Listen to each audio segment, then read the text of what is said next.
Ladies and gentlemen, boys and girls, children of all ages, welcome to the most electrifying podcast in sports entertainment. Welcome to the Under the Ring podcast. It's me, your boy, Kendra De Okada, and the first puppy of UTR, Miss Naya Simone, here with the man behind the boards, as always, the man, the myth, the legend, Mr. Mongo. What's going on, Mongo? What's going on, folks? Kenny, did you hear I'm getting into the Hall of Fame? Yes, I did. Yes, I did. So excited. I've earned this. I deserve it. I really do. So, Lube, my cup is green, so Anytime. you can't see it, but I got a cup. Yeah, we're on time. Shit, let me tell you this, Batty. Not only are we on time, I was the one that was late. Right. Kenny I was here early. On time, early. Kenny was ready to go. I'm the one that messed up. It's gonna be a wild day. Oh Great. God! All right, so we got some news to talk about, Kenny. We got a lot of things to talk about. Yeah. Do you want to get into the rough stuff or the fun stuff? How do you want to start this day off? Let's get into the rough stuff so that way we can end it off with the fun. All right. End it off on a high note. We're gonna go from the worst to the most exciting. I think is the best way to do this. So, the Ashley Mazzaro case, regarding Vince. Oh boy! I said the worst. This is the worst. Wait. Yeah, go ahead and get you a sip. So you and I have talked about this, and Matt, and about this before, about Ashley Mazzaro, who was a former WWE superstar back in like 2006 to 2009, maybe 10. Yeah, like around that time, yeah. And the second she showed up on screen, she was a massive hit, big success. They got her the Playboy cover shoot immediately. People loved her. She was huge. And then just like out of nowhere, she was off the screen. Kind of died down. Yeah. She showed back up later for like a thing with, I think maybe London and Kendrick. I can't remember if that was before or after her first leave of absence. But she comes back, way shorter hair, different look, and then like a few months later, she's gone. She's gone from the company. And no one really knows what happened, why that, because it looked like she was like the next big star coming up, as far as those like Tori Wilson and Stacy Keibler. You know, she was the next big diva. And there was a story that got out, I think close to like almost 10 years ago, when it was revealed by, I believe, Paul London, who still kept in touch with her, that during an overseas show, which we now know is, I think it was Kuwait. Yeah, I'm getting the details now. Yeah, it was Kuwait. They said in the tour that they did in Kuwait in, I think it was 2006. Yeah, which is the beginning of her career. Yeah, that's when this shit starts, and she went to a medical facility because I can't exactly. I at first thought she was concussed, but this states there's something else that happened to her, and she had to go into like a medical facility, and 2 soldiers came in, and one put something in her IV that made her unable to move, but she was able to. She could still she knew what was going on, and the other soldier watched the door. While, unfortunately, and then again, trigger warning for those that don't want to hear this. She was raped. Yeah. She apparently went to Vince and other higher ups and tried to tell them what happened. And apparently, they told her to keep it quiet because they don't want to ruin the relationship they had began to build with the U.S. military, because that's when they were doing for the troops and all of those things like that. So they didn't want to At the time, it was real big that, U.S. pride and military and stuff and WWE being over there, so they didn't want her to ruin that momentum that they had going. Sorry to cut you off, Mongo. No, it's fine. I appreciate, especially today. I appreciate it.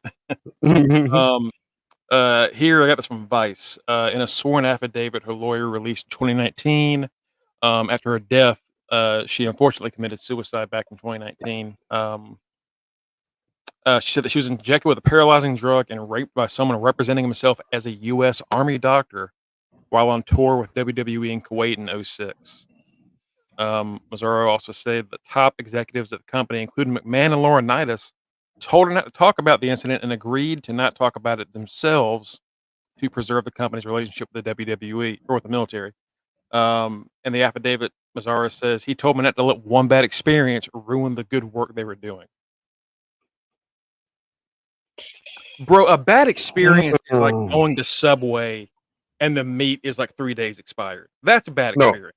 a bad experience is ordering a sandwich from Jimmy John's, and they give you a wish sandwich, but all they give you is fucking lettuce, tomatoes, and mayo. Yes, that fucking happened to me. Damn you, Jimmy John's. But like this isn't just a bad experience. She was assaulted, and not only was she assaulted, she literally could not fight back. Right. That was something that was going around for a while, and we'd all heard about this, but it was never confirmed, and it was never really dug into. We just kind of knew it was one of the rumors. But with this, I, good God, Like, Vince, you may have beat the steroid case, brother, but you're going to jail for this. yeah, you ain't beating these charges. You're going to jail. You're going to jail. Rightfully so. And Yeah. it sucks when somebody who created something that you love and enjoy from being a child till now does stuff like that. You know what I mean? It's how to the fact that you were able to tell that woman keep it quiet because you don't want to ruin the relationship that you built with the military. What the fuck type shit is that? Like you said, Mongo, a bad experience is going into a restaurant and they messing up your order. A bad experience is you going for a drive and your tire pops. Okay, being sexually assaulted, paralyzed and sexually assaulted. Come on. Go no. That's not a bad experience. That's a horror story in real life. Joining us also was my forever rival, Trick Maddie. How you doing today, Matt? What's up, y'all? Been a few days.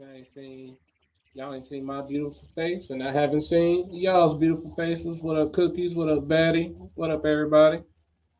So we talking about Ashley Massaro. Yes, a lot of bad stuff happened, and Not a bad idea, Cookies. I might actually do that. Yeah, that's a good idea. yeah, that's a very good idea. Yeah, Vince McMahon and John Laurinaitis are directly going to hell. I'm shocked a lot of people didn't know this because I mean, right after she ended up committing suicide, her lawyer put this out there for everybody to know.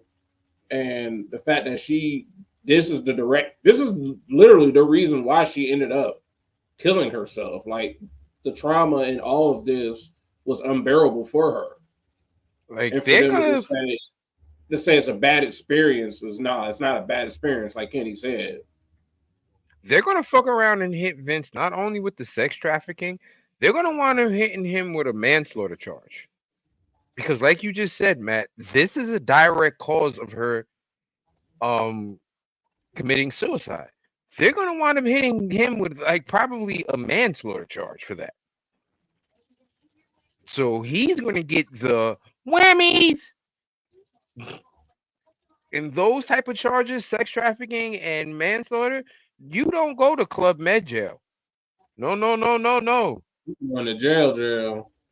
You going to somebody tossing your salad with jam or jelly jail. Yeah. Like, and I hope that's what happens. And hey, they beat the federal government that first time, and I said it in the chats. I don't know if I said it on here, but hey, they've been wanting it back in blood since, and they've been waiting and waiting.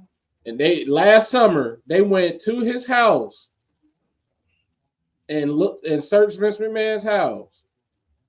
So like they've been going all for a whole year. They've been just getting all this stuff up on him, and they finally are gonna get another chance. Oh, they're not gonna let him slip through this time. He going to jail. I don't even think it's been since last year. I honestly think the FBI and the federal government has been on him since he won that last pretty case. much. Oh yeah, just waiting for a slip up. Obviously, yeah, absolutely. That's why they were so quick to swoop in. I'm like, oh, we got action. Boom. Right. I just like every time something new comes out, and it's not even that this was new. The paralyzing thing was new. Yeah. I that was like we already heard the story, and we all pretty much believed that it happened because like we've always known Vince is scum. Right. Like all the shit. Of course he's scum, but like that part makes it so much worse, and it's already one of like the most horrific atrocities you can commit against another person. Right. They literally went in there and pulled the Kill Bill. They did. And then they had a guy out there just standing and watch so to make sure no one could walk in and just I can't, man. It's I pray that this gets there and her family gets some money and they can find some kind of peace. But I know that because she left a daughter behind, so yeah, they can get some money out of this. That will definitely help her daughter. Yeah, and they deserve it. They deserve it. I'm just it's tough, and it's always tough. But we're gonna have to talk about this every time a new part pops up in this because it's big news. It's so damn depressing. It really is, and it's disgusting. Yeah, it's just disgusting. Yeah. They in 2019 they denied any knowing of this, and pretty much calling Ashley's lawyer a liar. That they had not known about it, they were not told about it, which is obviously horseshit. And right, I just, man, like Cookie said, your heart hurts when you see something like this. It does. It hurts your soul to see something like that happen. We're gonna move on now because that's really about all we've gotten as far as any more of the Vince stuff. Again, anything that comes up, we'll talk about it. I am gonna get that trigger warning overlay. That's a good idea. Let's move on to something that's not as traumatic, but still pretty depressing news. What's going on, Tito? How you doing today, brother? And it's not Tito. Not yet. that was a bad comment. It is not Tito's not the depressing news. Yes, the fuck he is. He won. Although I was about to say, after Sunday, he was very depressing for me and Kenny on Sunday. Absolutely. And me. Sure. It's all right, guys. We got to talk about the results, and I got to tell chat who won. And virtual y'all gonna be real upset about that.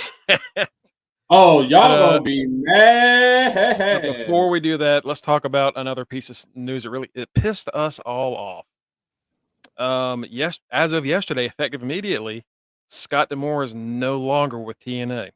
Yeah, they just up and fired my dude. Just said, yeah, Mongo and I covered this for about a good 25 minutes yesterday. A good 25, 30 minutes. And it wasn't enough. And it was not enough. Especially since I have come upon new information where it appears Scotty D may have been getting the hints that they may have wanted him gone. So Scotty D got himself backing from a major bank to outright buy TNA from Anthem. Just outright buy it. And not only did they reject it, they hit him with the no thank you, you're fired. Oh yeah, I believe that. Just after everything he's done to save that company, Right? all the hard and I mean, you see it now. A few years ago, it's not as much, but now you see how much the hard work he and the rest of that roster and the writers and all the production crew, what it has done. A lot more You people saw talk it. about TNA positively.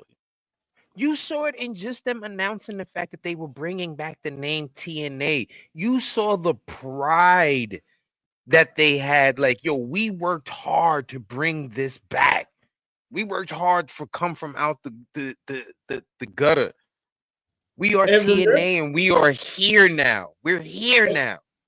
and remember, they said when they initially announced it, if it wasn't for the pandemic, they would have tried to change it back there before then. They were already in the process of trying to do it. And it's like, I see why they fired him because of this, like stuff like that. But I see why he tried to buy it, because he literally has rebuilt this company with his bare hands. He's made them relevant as Impact. He's put them over the top as TNA. And all they're saying is, oh, well, we don't really want to spend money like that anymore. Thanks, but no thanks. In fact, we want to reduce your budget. Yo, In fact, if it we don't want you to be the face of TNA because we're not getting any credit. in fact, here's the thing. AEW needs to thank Scotty D, because during the pandemic, the only place that they could go was back and forth to each other. Mm-hmm.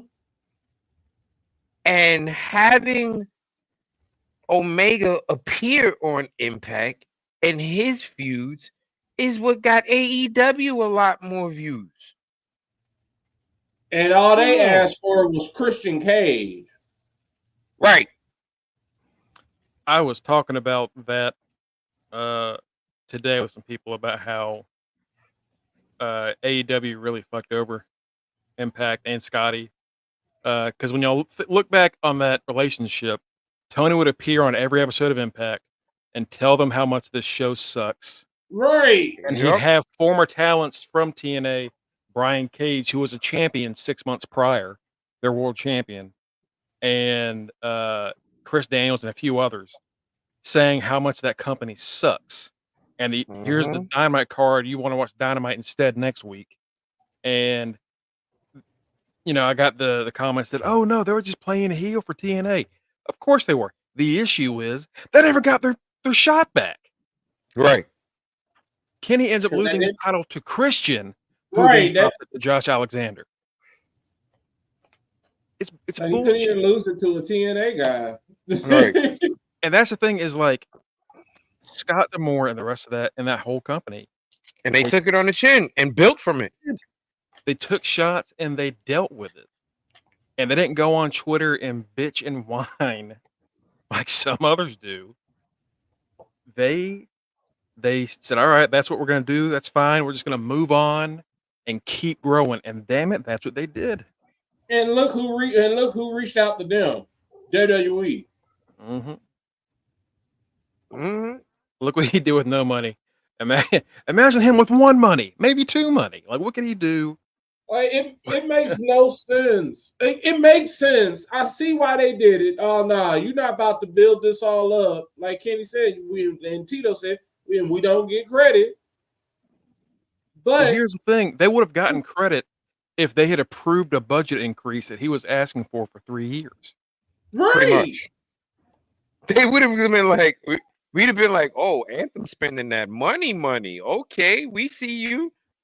We'd Because have how known often- it was Anthem. And how often were wrestlers and Scott talking about how important Anthem was to them being where they are right now. Like they gave them recognition. Right. Right. All Anthem did was give them money for new belts. Yeah, it's This is corporate literally- bullshit, and that's the sad part is that people were like, "Oh, we don't know the story. What if something happened backstage with Scotty?" And nothing happened. It was Nothing. just this. Right. It's This just is literally that's capitalism, baby. That's what that is. This is the bad end of what this is. Businesses. I mean, we see the good side of it if with Endeavor and Triple H, where you have a whole corporation taking over, and they told Triple H, "Hey, go in there and go cook. We'll just keep giving you the supplies." Anthem, they want to buy the supplies and tell you how to cook. Yep. And if Like you I read the said- statement that the now new president Anthony Siciliani put out, it reads like corporate jibber jabber that a lawyer Mhm. typed up and said it was from him, and it's just like you clearly do It- not have the heart in this. It reads like almost to, ha, I got your job. hmm I mean, That's the how fact it that reads. they turned off the comments on the tweet when they initially put it. They had it. It was open for comments for 11 comments, and they shut them comments off right after that because they knew Immediately. what they were doing was wrong. Yeah. When they shut the comments off, you know it's because they know it's a bad move, but they want to make that money, so they're going to do it anyway. It happens all the WWE is time. out here rewriting headlines, but they're not shutting off comments. No, they're letting people speak. Hell, they're not even that. They're turning those people that are speaking their minds into part of the story. Right. Cody Crybaby. Now. As much as I think it's just really dumb, they're like adapting to it, you know? Right.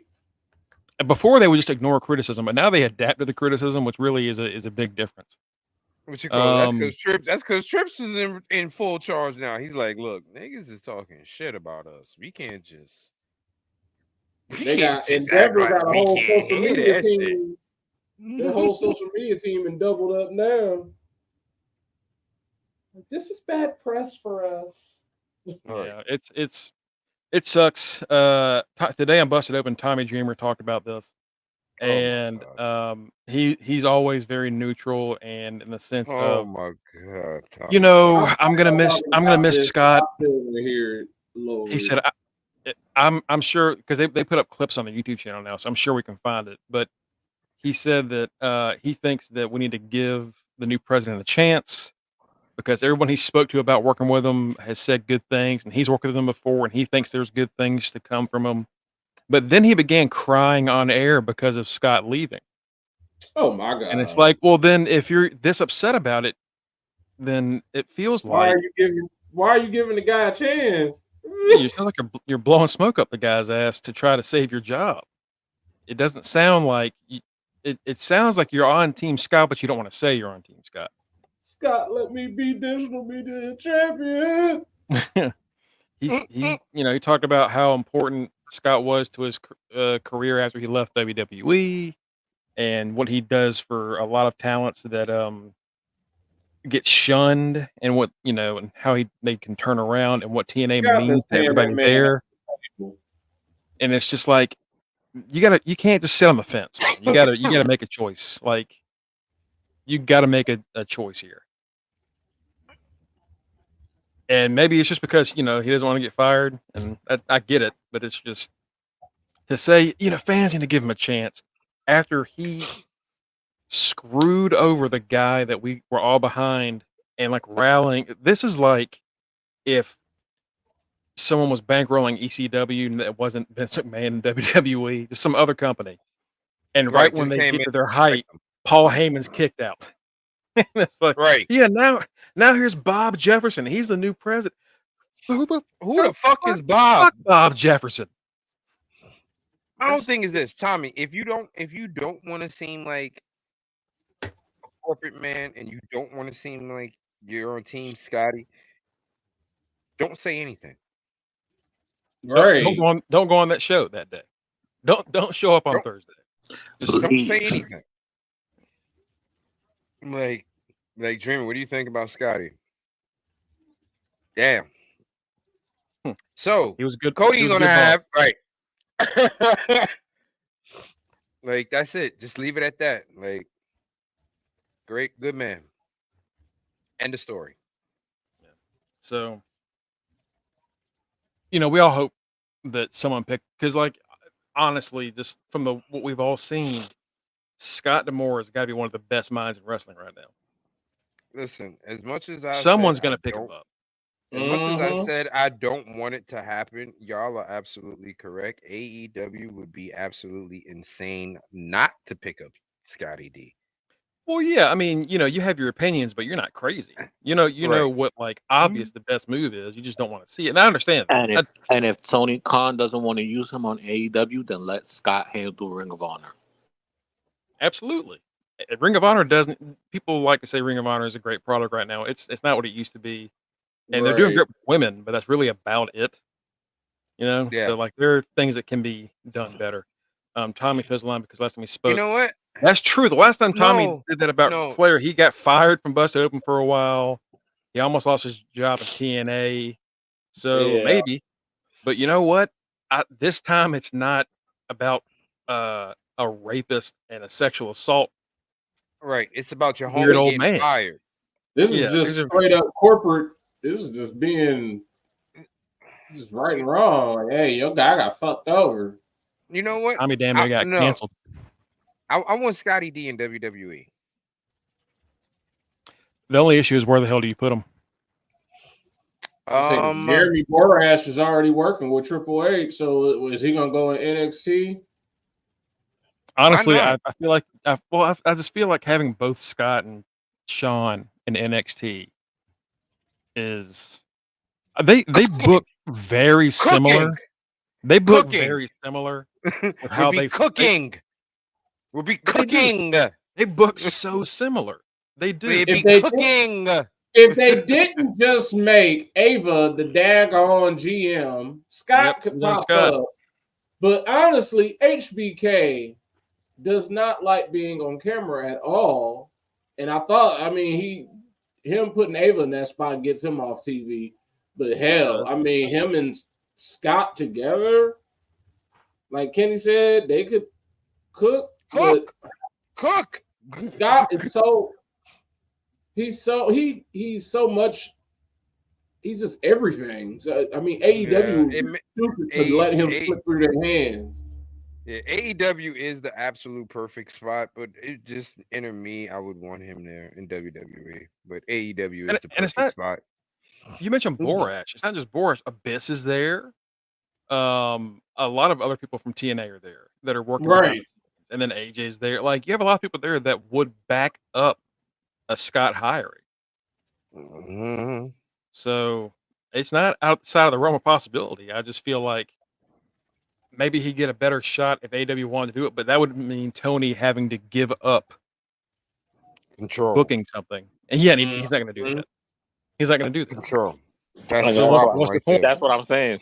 It'd be best to let Scott run Ring of Honor and let Tony focus on AEW. That's still Tony giving up control. He does not want to give up control. Period.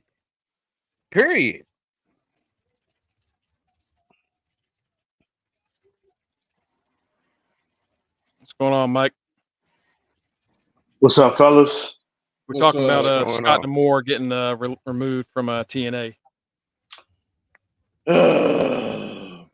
Yeah, the natural reaction of everyone. Go off, teacher man. Go off. First of all, Mike, twinsies.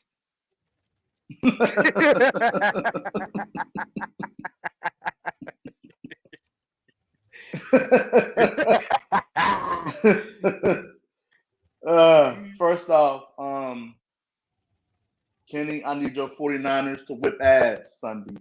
Please. Please. I need him to do it. But besides that, this is what happens when corporate greed gets in the way of something greater than itself. And I'm sure, and I'm not going to be long. I know you guys, whatever I'm going to say, you guys have already said it. Oh, and secondly, what's good, UTR? Shout out to all of you guys. Scott D'Amore brought this company back from literal death. This company was dead, okay? It was facing lowest of lows, and this man dedicated himself to bringing this company back to not only respectability, but to a point where people knew that this company was a factor. People wanted to come to this company. People wanted to sign to this company. People resurrected their careers thanks to this company, thanks to him. Mm-hmm. And the fact that he actually wanted to improve the quality, this is his own words, improve the quality of this company. And for you, Anthony, to say, nah, we're good. Matter of fact, since you want to increase the budget, we're just going to take it a step further. We're just going to get rid of you. That is pure bullshit. It's straight up corporate fuckery. That's cool. That's what you call corporate hate. Corporate hate. Corporate ego. Yeah. A disgusting ego. How dare you treat the man who has brought the company that you own back to prominence like that? How dare you? How fucking dare you? I'm mad they told fucking grief. I'm sorry. I'm mad. I'm mad they told fucking Josh Alexander whip Alan Angel's ass right now. Good grief. Yeah, he destroyed him. Like, I'm mad they had them all sit up in a meeting like, well, if y'all want to get released, y'all got to talk to the higher ups because they probably, and then it's like, yeah, if you want to go, you probably not going to go nowhere. You just going to sit here and be mad. You ain't going. Yeah. So in a month, I believe they have 4 shows taped of the last tapings. So in a month, we will see what Mr. Cicione can do for this company. Where did he come from? He's been under Anthem. He's just General Umbrella. He's already been working there. I feel like he's been in something else where his name has popped up in something. Possibly. They did put out a tweet today about the upcoming pay-per-view tapings, and it got a lot of very angry quote tweets, as it's going to. Like, that's a ballsy thing to do. Oh yeah, sorry we got rid of Scott, but the next pay-per-view, no, like, bitches. those fans are die-hard, again, ECW-esque fans. You can't just like put a blanket over this and let it go away. People are going to be upset about this for a while.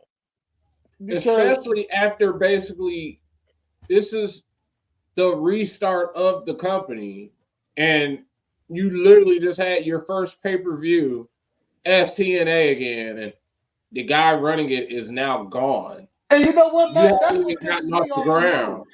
That's Simon Gotch? The most. Yeah. Oh yeah, Gotch's over there now. Yeah. That's what pisses me off the most, Matt. That what you just said.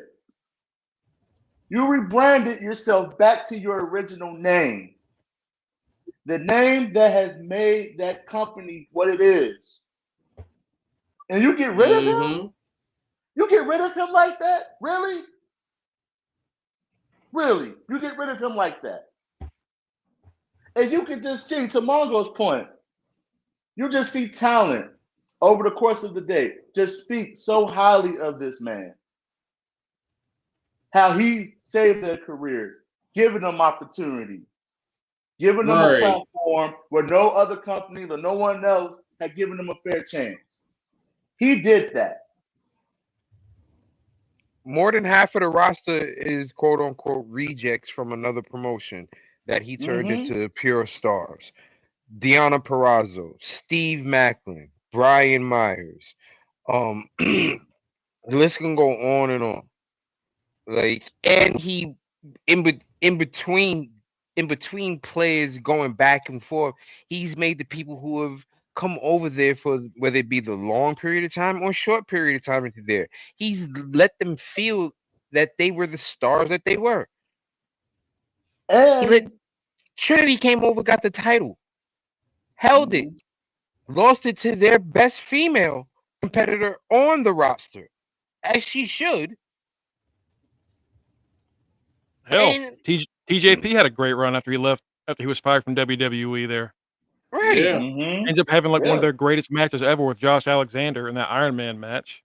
And now he leaves and becomes a big old dick like everyone knew he was. But you know, it's just the way he's able to rehabilitate those damaged careers it needs to be studied. Because he's good at all wrestling. He just knows wrestling. And not only Ass by Elegance is going to be ass. No Scotty D to help that out. Oh yeah, no, that's a shame. That is a shame. I didn't even think about that. See what happened?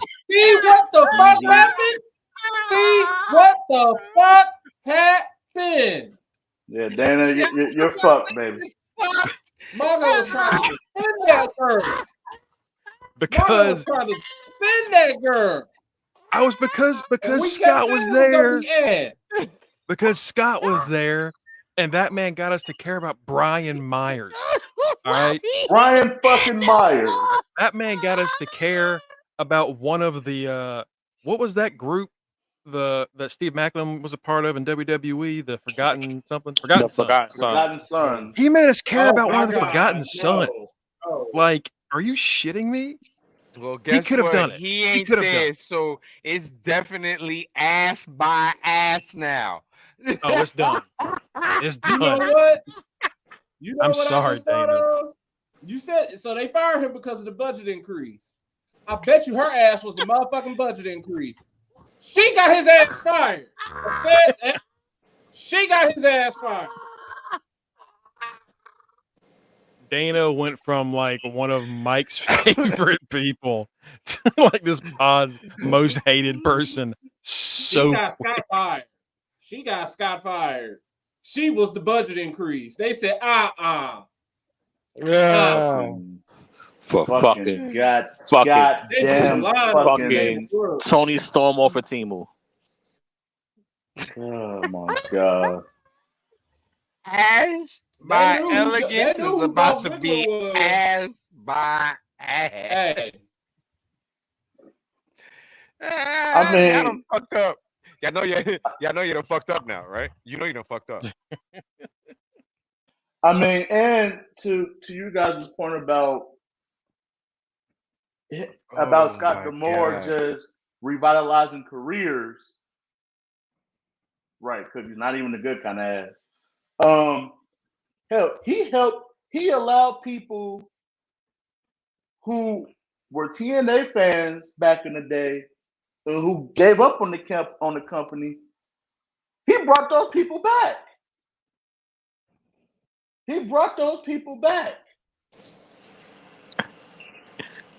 What you looking at, Mongo? Yeah. I just got to Josh Alexander and Alan Angels, and he just did this like powerbomb backbreaker. Yeah, that's why I said, what the God? That's the move that I was talking about. And Batty, he is whooping his ass. Yeah, Batty, to answer your question, yes, he did. No, Batty, don't believe Tito. No, we ain't gonna talk. We ain't gonna talk about. We ain't gonna talk about that until after. Tito got to say. Tito's a drug addict. Once we get through the news, we'll tell y'all. Once we get through the news, we'll tell y'all who won. We saw one bald motherfucker beat another bald motherfucker. That's what we saw in that match. Did he owe him money? Like, what the fuck? I think so. He whipped his ass. I think he really snapped his ankle. Good. He whipped his ass. Good God, sorry about that. I saw a murder on TV and I had to just see. I told you. Hear from ass. Right there, that proves it. That proves that Josh knew right then. He's like, my boss gonna get fucking fired," and just took it out. Because of he looked over at Dana Brooke in the fucking crowd and said, "It's because of you, motherfucker." It really is. Like I just thought I thought about it while we were sitting here talking. Like budget increase. Simon Gotch. Like ain't no budget increase. Dolph ain't no budget increase. Dolph is Dolph. Right. Y'all know what y'all get. Y'all ain't know who the hell Dana Brooke was. I know. Dolph got. I know Dolph got money. I think Dolph just likes to go around and do shit. I can't believe it. Fucking Dana. Oh my god. It's just unbelievable. And Kenny talked about this yesterday. How like we convinced him to start watching years ago. Mm-hmm. And how like he's gotten so invested in this company. Because we always talk about how like it's weird that people like root for AEW versus WWE and vice versa, like their teams. Like it's their like their local team. But damn it, if you're a TNA fan, that's how you feel. That's how you feel. I'm being honest, like, and the thing about it, it wasn't even a wrestling match. It wasn't even the wrestling that got me into Impact. I got hooked off of Impact from fucking Wrestle House. Mm-hmm. You loved Wrestle House. You were into if y'all have not seen Wrestle House, that shit was so fun. Great. It was great. That's the same shit with me. I used to watch TNA like here and there, and I'm fan comments, you know what I mean? And you guys will talk about Impact. I'm like, I gotta start watching this to see what the fuck I'm missing. No, Reggie, you know they didn't pay top dollar. They gave top dollar a fucking chopped cheese and a goddamn tropical fantasy, and he was paid. All right, that's what the fucking top dollar has to pay them to go on TV. Ain't no fucking. They gave him no top dollar whatsoever. They gave him an Amazon gift card. Top dollar just pops in. They over here talking about some Will Hear from Ash by Elegance. I don't want to hear from her at all. The arena. Right. Man, nobody won't care about you. Don't nobody care about you. And you know what's so frustrating? Like, we just had Hard to Kill, an outstanding pay-per-view. And you saw D'Amore out there giving that promo, one of the best promos already. The year just started. And the fact that after he gave that passionate speech after the Ospreay and Alexander match, and for him to be gone just a few weeks later, it's utterly disgusting. Yeah, it's utterly disgusting. Man. He had passion about this. If you think about it, because PW Insider has said like they've been following this story for weeks when they said he was released yesterday. So it's like that might be why he was so passionate. Because that was probably his last stand. Like, I'm gonna show y'all motherfuckers I can do this. Y'all think I can't run this shit? I'm gonna show y'all. And they were like, no, we gonna show you. Yeah, PWI definitely said that they what you call it? That he knew about it, which is why he tried to buy it. He was like, all right, yeah, check this out. Boom. I got the money. Let me buy it. Yeah, and according to PWI, there were a few within the top executives that were like, that would be a good idea. This is a lucrative offer he's offering. But ultimately, whoever was on top of them was like, no. And here's what they want to do. Eric Young and Kaz apparently have been doing stuff for Access TV or like Anthem outside of wrestling. And they want to have the other wrestlers get popular and start doing that. And you're taking charge of this company to make the wrestlers not do wrestling things. You could do that with Scotty D still there. Right. Exactly. Because he lets them do that stuff anyway. Like he still does that. That's exactly what like TNA motherfuckers be everywhere. What the fuck is wrong with y'all? Like Scotty D let these niggas go do shit. They gotta remember that Scott D'Amore is literally the fun uncle. He's just Uncle Scott. Like, he's gonna let them do whatever. He's gonna let them get hopped up on sugar, and he's gonna let go. Bye. Remember, half of TNA was at House of Glory last month. Right. TNA has someone at House of Glory every month. TNA has never gave a fuck. We've already documented that they just let you get a belt. You don't gotta have a contract. Mm-hmm. Exactly. I've seen Jordan Grace in person at House of Glory thanks to TNA. We seen Jordan Grace in the Royal Rumble face TNA. Mm-hmm. Shit, Leo Rush got a belt for 2 months and then left the second he dropped it. Like, and retired for the 48th time. like, it doesn't make any sense. Retired and wants to go make a bracket. They don't like Scott. That's what it is. Exactly, man. You took it out of my mouth, man. I was just about to say somebody had a personal vendetta against that man. That's what this comes down to. They was legit mad that somebody was legit like, why he getting all the credit? This is our company. This is our company. Why he getting all the credit? If it wasn't for us giving him money, he wouldn't be able to do nothing. But some pure hater shit. Pure hater shit. Well, we're not gonna give him no money. Let's see if he can succeed. He succeeded. Damn it. Mm-hmm. I know they was mad when he let me buy the company. Well, I'm gonna buy the company. He ain't got no money. He ain't gonna be able to buy the company. All right, here's an offer. Hell nah, we ain't buying this shit. We ain't letting him buy it. It's a real good offer. Listen for no reason. Listen to this part from his statement about taking over. I was in Las Vegas last month for both the Hard to Kill pay-per-view and the next night's Snake Eyes show. They were not only the two best pro wrestling shows I've attended, they were record-setting for TNA wrestling on multiple fronts. The growth, expansion, and popularity that thousands witnessed live and in person and live on pay-per-view around the world will continue in 2024. You just got rid of the guy that made that happen. Right. You just got rid of the guy that did that. Like, how you gonna fire the chef? You really think the chef, your head chef, left the recipes to his restaurant? Like, no. It's like when Gordon Ramsay got fired. Did y'all know the story about Gordon Ramsay getting fired from his first gig as like a Michelin star chef?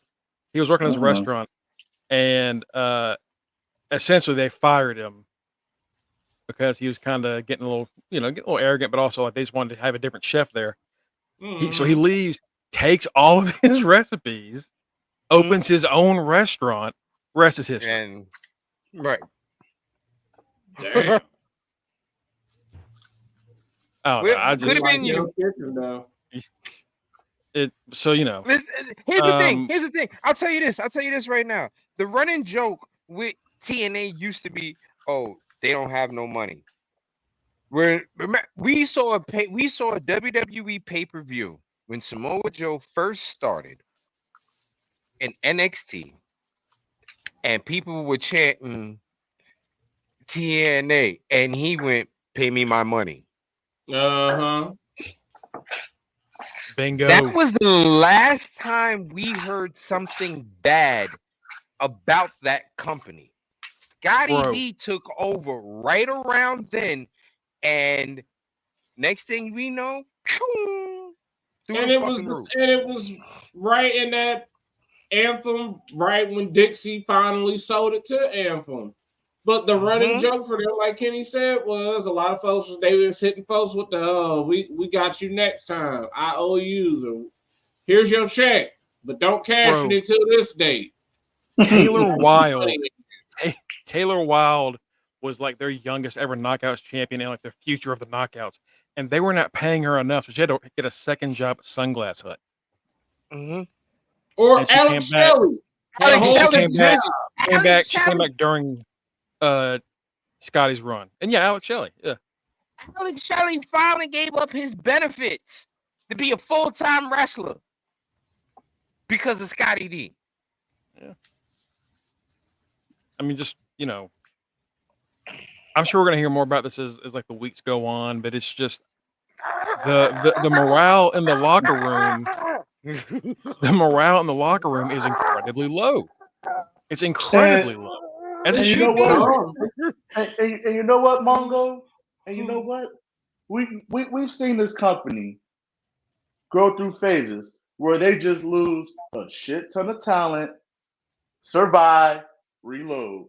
Lose a shit ton of talent, survive, reload. And the epicenter of all that was Scott D'Amore.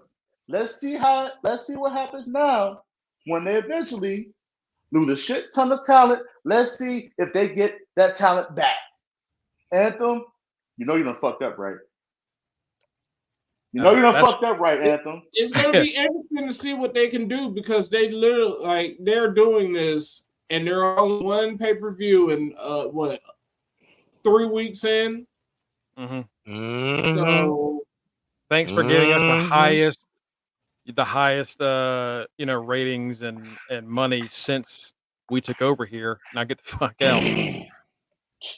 We're gonna stop there. You said you're gonna have some good news, motherfucker. Where's the good news? We're getting to it. So that's bad news. I know. Yeah. We'll talk more about that the more we learn. But for right now, yeah, that sucks. So real quick, let's get to this. Isn't really bad news, depending on how you feel about it. ESPN, Fox, and WB are working together to create a brand new sports-based app. Will bundle with Hulu, Disney Plus, and Max. Hey, I know what that's called. It's called Cable. Sports Package on cable. It will also be done together with Hulu Plus. And as though these numbers aren't official, the rumors are that this could be up to $80 package a month. Yeah. Cable. Oh man, no. Cable. No. That's cable. Now I've already made my position clear on when it comes to these companies doing this bullshit. And recently, if you're into anime, there were 2 apps you could go to. One was Funimation, one was Crunchyroll. I don't even follow anime, and I saw what that price increase, and I said, no. Yo, I used to be $100.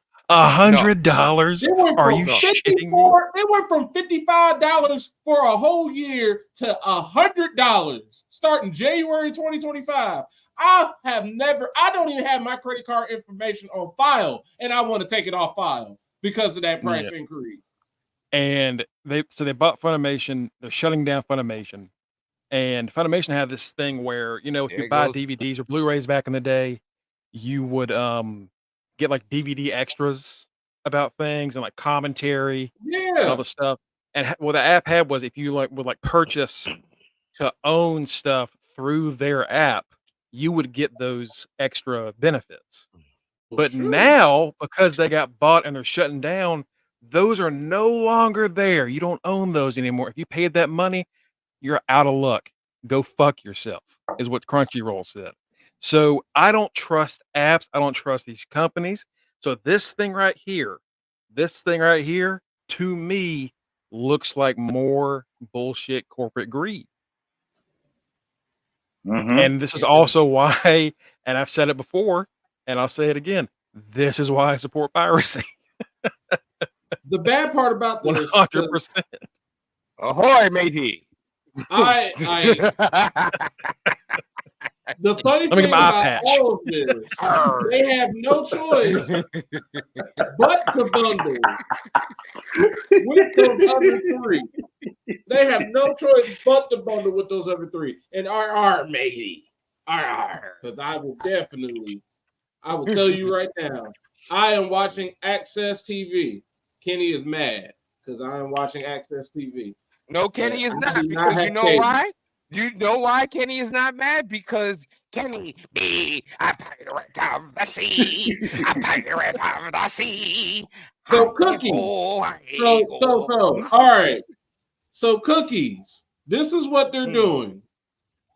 ESPN, Fox, Discovery, Warner Brothers Discovery, whatever they want to do. Nah, he talking about Funimation. He talking about no. Oh, Funimation. Oh, yes, Funimation and Crunchyroll. Now the merger happened. Your price for the year was $54.99. I don't even follow, but I saw the alert this morning and I said, oh, nah, that ain't right. Y'all was paying $54.99 for the year. Starting January 2025 for your anime, they are bumping the price up from $54 to $99, aka $100 for the whole year. Last time I checked, that's bullshit. It's not fair. And here's the thing: not only are they doing that, Matt. Not only are they doing that, they're not adding anything new to their fucking app. They're taking stuff away, and like that's what they've all been doing. Like my birthday just passed. That was the 29th. Guess what else started on the 29th? Ads on Amazon Prime Video. You can pay for ad-free Amazon Prime Video for extra $2.99. I'm not paying that. I'll sit through the ads. Right. But I gotta go pee anyway. I'm old. Right.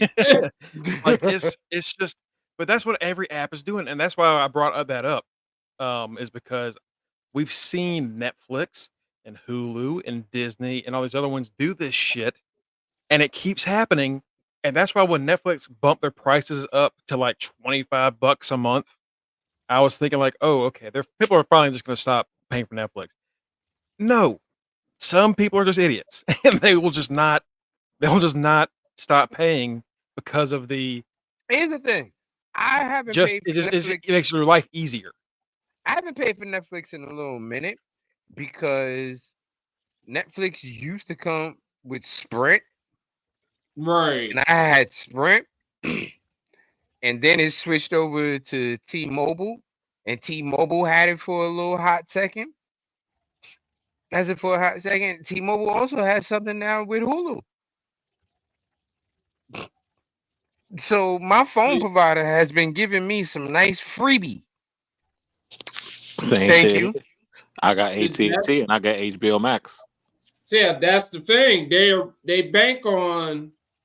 They forget that a lot of folks have this stuff already built in. That would be in your mouth. Like for me, I have. Oh wow. I have Metro.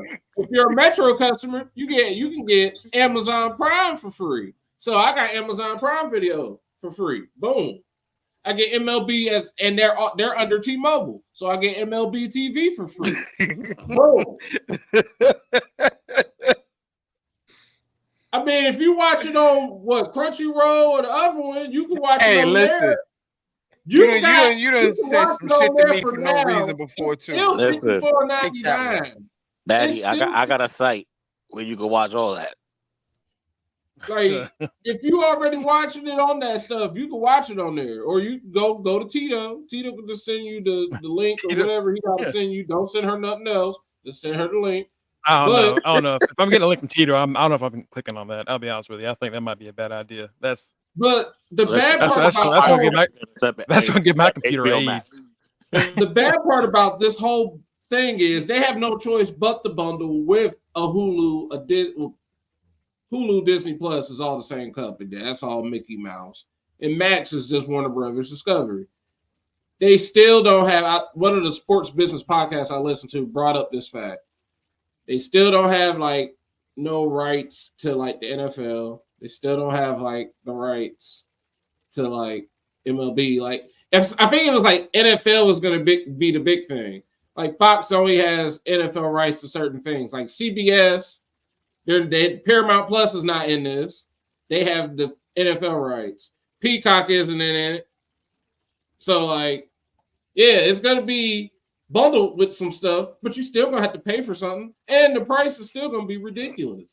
Yeah, so here's what it says. Is what we're going to be paying.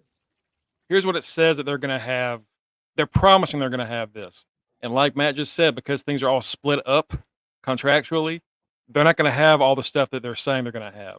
Right. The new platform will include games. It will, remember, listen to how this is said. The new platform will include games from the following. Not it's going to include the following. It's going to include certain games from the following. NFL, NBA, MLB, NHL, WNBA, NASCAR, and college sports.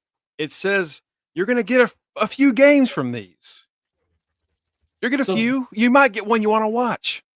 Basically, the games you get on ESPN Plus / Hulu, whatever you pay on the bundle, if you got the bundle, the games you get on that you already get on streaming are what you are going to get. You might get a little bit extra. Whatever you get, if you have Fox or if you have Hulu plus live TV, you got money like that. I ain't got money like that. Right, I ain't got that. If you got Hulu plus live TV, then you're going to get a little bit extra. It all depends on what you have and if you have a certain attachment added on. Like right now, Max has their sports add-on, Bleacher Report, whatever the hell they call it. But I think as of this Sunday, it was free. But I think as of this Sunday, you got to start paying for it. Mm-hmm. Well, hold on. But it's all like right. you got to start. Before we continue with this, Kushida's got a TNA shirt on that says "We're fucking back" on the back of it. Oh. And I just think that's terrible for what's happening right now. Yeah. That's really unfortunate. They were fucking back for about 3 weeks. But people are thinking that, and this is why we're talking about this on a wrestling podcast. People are thinking that this might be where AEW finally gets on a streaming service. They think what? Might be where AEW finally gets on a streaming service. Oh, this is where AEW is going to go. Possibly. And it might. It's possible. We'll have to wait and see. But it's not going to be worth this money. And it's we talk about how great it is to have WWE, and Peacock, where you get that like real cheap monthly pay-per-view slot. It looks like we're probably going to go back to very soon those $40 or $50 pay-per-views once that Peacock goes up. I was about that. Is there any real original content on Peacock as far with WWE, like how they have with the network? No, they just literally just picked the library up, moved it over, got rid of all the cool features, and dropped it in. Once in a while, you get like a documentary about somebody. The Cody documentary. That's all you get. Yeah, This Is Awesome. What's his name? The fan that they did a documentary on. Like you get, but it's not what they used to be, where they had like all these shows and you had seasons and you had no, they don't do that anymore. They literally, like Mongo said, Mongo brought up a good point. We're heading back down the road of $40 and $50 pay-per-views because they have discovered, and the Sports Business Podcast, I always say it every so often, I've majored in sports administration, so I still listen in on stuff. The thing that has made everybody realize that, besides like WWE has basically seen what UFC is doing. Hey, ESPN Plus says sign up for ESPN Plus. You'll get UFC. You'll get this, that, and the other. Hey, UFC big ass number is coming up. 200 and they're like 300 and something now, or about whatever it is. Yeah. UFC big ass number is coming up. You want this pay-per-view? Pay us this extra $74.99. Dude, when I ended up getting the bundle, the Disney, Hulu, ESPN Plus bundle. Yeah. Because I was like, I can finally watch some games that I can't watch because they're blacked out here. No, I cannot, because you don't get shit if you have just ESPN Plus. You have to get different conferences. You have to get different conferences are divided up into different sports. Even the same school might have their own version, but you got to have like that school for baseball and football, and then basketball and hockey. And it's like, Mongo, why is it done like this? Mongo, I got a link for you. Oh, I don't worry. Trust me. I already have my fix. I have dropped all of these a very long time ago. And guess who's doing the Birdman hand rub? Meet me at Tortuga. I have a link for you, baby. The good old fire stick, baby. Oh, the Pirates! The Pirates we never stopped. A lot of us never stopped. We just kept doing it. It's just some stuff. It's like, yeah, we'll pay the $5 for this. And yeah, I'll pay the $9.99 for for the bundle. I'll pay the $12. I'll pay the $5 for Peacock. But now you're putting it behind stuff like Netflix. I ain't about to pay for no Netflix. Now you put sports. All this stuff switching around is like my favorite sport, because I grew up in a town that does not have pro sports until like the last 30 years. Columbus, Ohio. We have Ohio State and Ohio State. And oh yeah, Ohio State.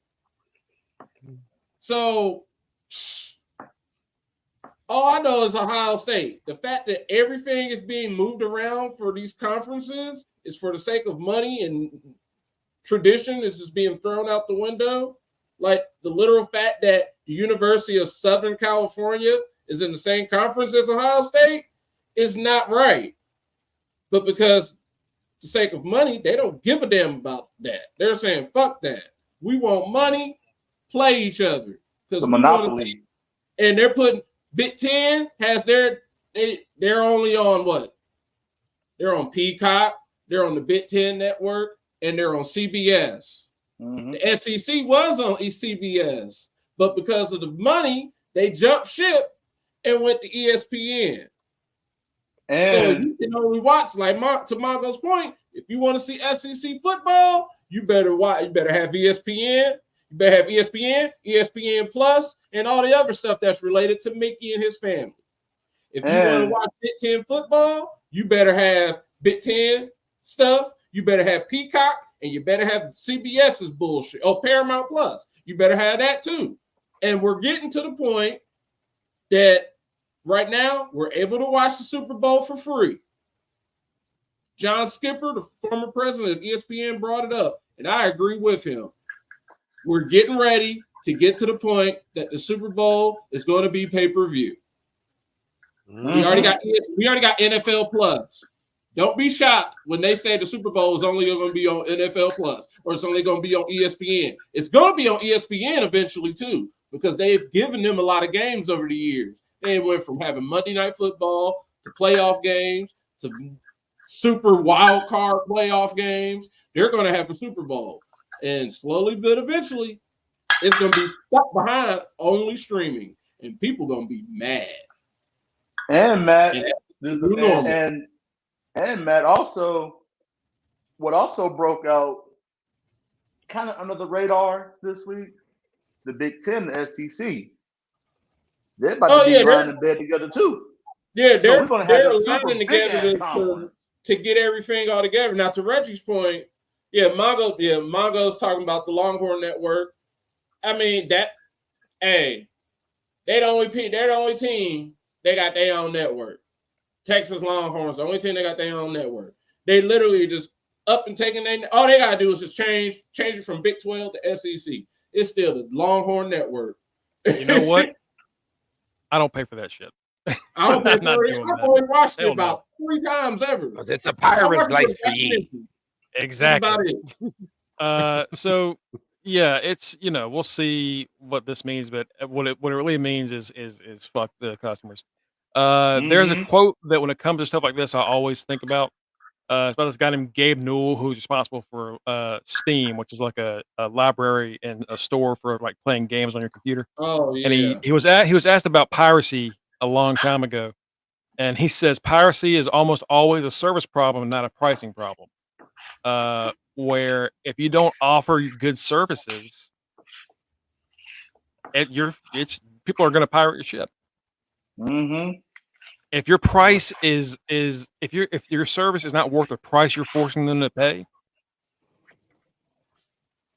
then that's what's going to happen. That's just how it works. You can't. That's something that they can't stop. And you know what, Mongo? I remember because we've all been pirating for quite a while now. I remember Floyd Mayweather versus Manny Pacquiao. And when that pay-per-view was $100. Matt, you remember when I used to work downtown, security, third shift. And that night, it took me, I was able to finally find a link because what was happening that night? Everybody was pirating. They was like, I'm about to spend $100 for this shit. So it took me damn near 30 minutes to find a good link because of that expensive ass price. When I finally found the link, I heard Michael Buffer said, "Let's get ready to rumble." Listen, and I've been stealing WrestleMania. Mm-hmm. I've been stealing pay-per-views since Mike Tyson was in his prime. Right. I'm gonna keep it a whole 100 with you. I ain't paid for a pay-per-view since 89. Y'all niggas wasn't even thought of yet. That's the last time I paid a fucking pay-per-view. Because you know why? My dad said, fuck this shit. We getting the hot box. Bang. Man, we had the box with the check. See, we was clean. My mom just didn't play that shit. I ain't getting no pay-per-view. That's why I always be like, oh, WrestleMania is my wrestling anniversary. Because WrestleMania 15, Rock versus Stone Cold, me versus Mongo. Oh, that was the first time ever, as far as I'm concerned, where my mom picked up the phone, was like, yes, I would like to order WrestleMania 15. And I seen the TV do all the stuff because, pay-per-views, you weren't ordering. Nobody was ordering anything in our house. Order. Your ass better order McDonald's drive-through, and that better be on the page. That's the only thing your ass was ordering in my house. Hey, everybody out here pirates. The last time my father paid for a pay-per-view, he tried to get that motherfucking old ass fight. It was Sugar Ray versus Tommy Hearns, and he was on the phone with, I believe it was Cablevision at the time. He was on the phone with them. He was on the phone with them for about a half hour on hold, trying to get through to pay for this shit. And when he got it on finally, it was round 2. I had never heard my father curse before. This man flipped. 2 weeks later, he came in. 2 weeks later, he came in the house from work with a box and said, "This is the new cable." I was like, "Fuck it." And I'll just say, and that's right. To Kenny just brought it up. I'll just say right now, to Kenny's point and to Cookie's point, he's like, y'all say that P word a lot to be on the internet. Man, they don't care. Because I'll say, right, these rent-to-own places, like Rent-A-Center and whatever they call it in your city, they sell a little thing called a streaming box. It's something streamed. They say, all you got to do is hook it up to the internet and you'll be able to watch TV on it. Yeah, because I have one. If you live in a city, you got Rent-A-Center, you got Aaron's. Mm-hmm. All it is a box that they tell you hook up to the internet, and so you hook it up to your Wi-Fi, and it gives you access to watch all the movies, watch all the cable. I got one of those, but yeah, it used to be free, but even they got hip to the plus, because I've always said this is the worst thing ever. Everything is a plus. CNN plus, Disney plus, ESPN plus. ESPN plus. You can't even read an article on ESPN unless you pay for ESPN plus. Right. So like, Mongo, where's my good news? God damn it!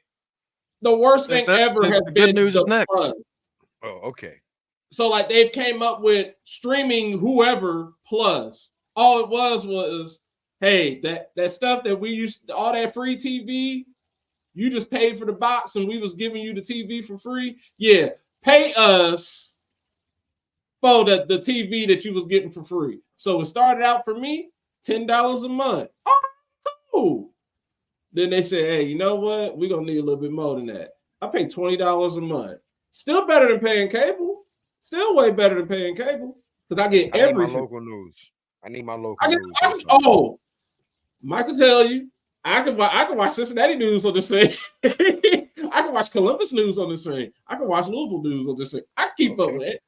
I watched Kobe's statue ceremony tonight on the Lakers cable channel and with commercials. So, you see me in my Lakers stuff. I'm keeping up with everything in real time. That's what's up. $20 a month. Yeah, it's look, I've said on Facebook. I said on Facebook today how I feel about that. I'm that if someone was looking at me for that, they already know what my opinions are. So Me and Mongo no ain't reason for me to scared. try to avoid it. I don't give a shit. I don't care. I don't care. That's why you see me got on Bone this crusher over list. here, baby. We ain't never scared. What? We ain't never Right. scared. Kenny and Mike got on the do-rags. Me and Mongo got on the knits. Hey, shoot, yeah, let's go. We ain't scared. Oh God. Speaking of well, I don't even have a segue for this, but let's just talk about the next bit of news because Kenny needs something that's not just depressing. Yes. AEW's Boston show Big Business looks like it's going to be the place where Mercedes Mone debuts. Money. I thought you said good news. That's what I was going to say. Well, you don't. Well, Kenny, you said good news, my guy. Well, Kenny, you don't good like news, my Kenny. guy. Well, hold on. Whoa. Hold on. Whoa. You don't like Sasha that much, and you don't like AEW. So now she's on a show you don't give a shit about. So why do you? So that should be a good thing. Oh yeah, that is true. Here's the thing. I don't like AEW too much, but I do watch it.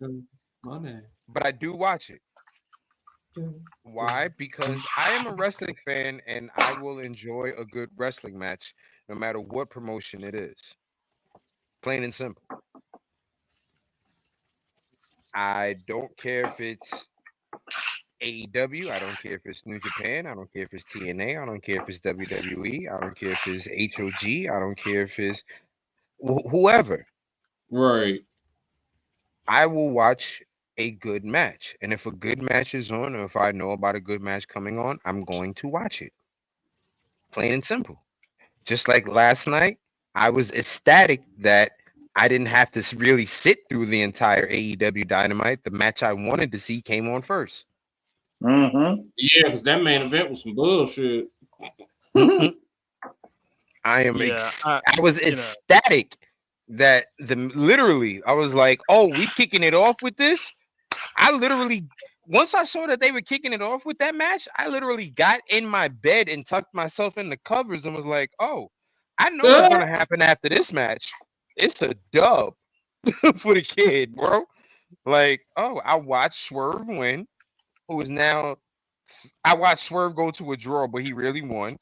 So my odds were 3-0. And then I love the promo that Samoa Joe cut after that. Because like I said yesterday, Mongo, it's not like AEW doesn't have the champion that can do it all right now. They really do in Samoa Joe. It's just not his time, unfortunately. It's Swerve's time. Yeah, it's just not unfortunately. That's the problem. Like Samoa Joe is it. But it's just not his time.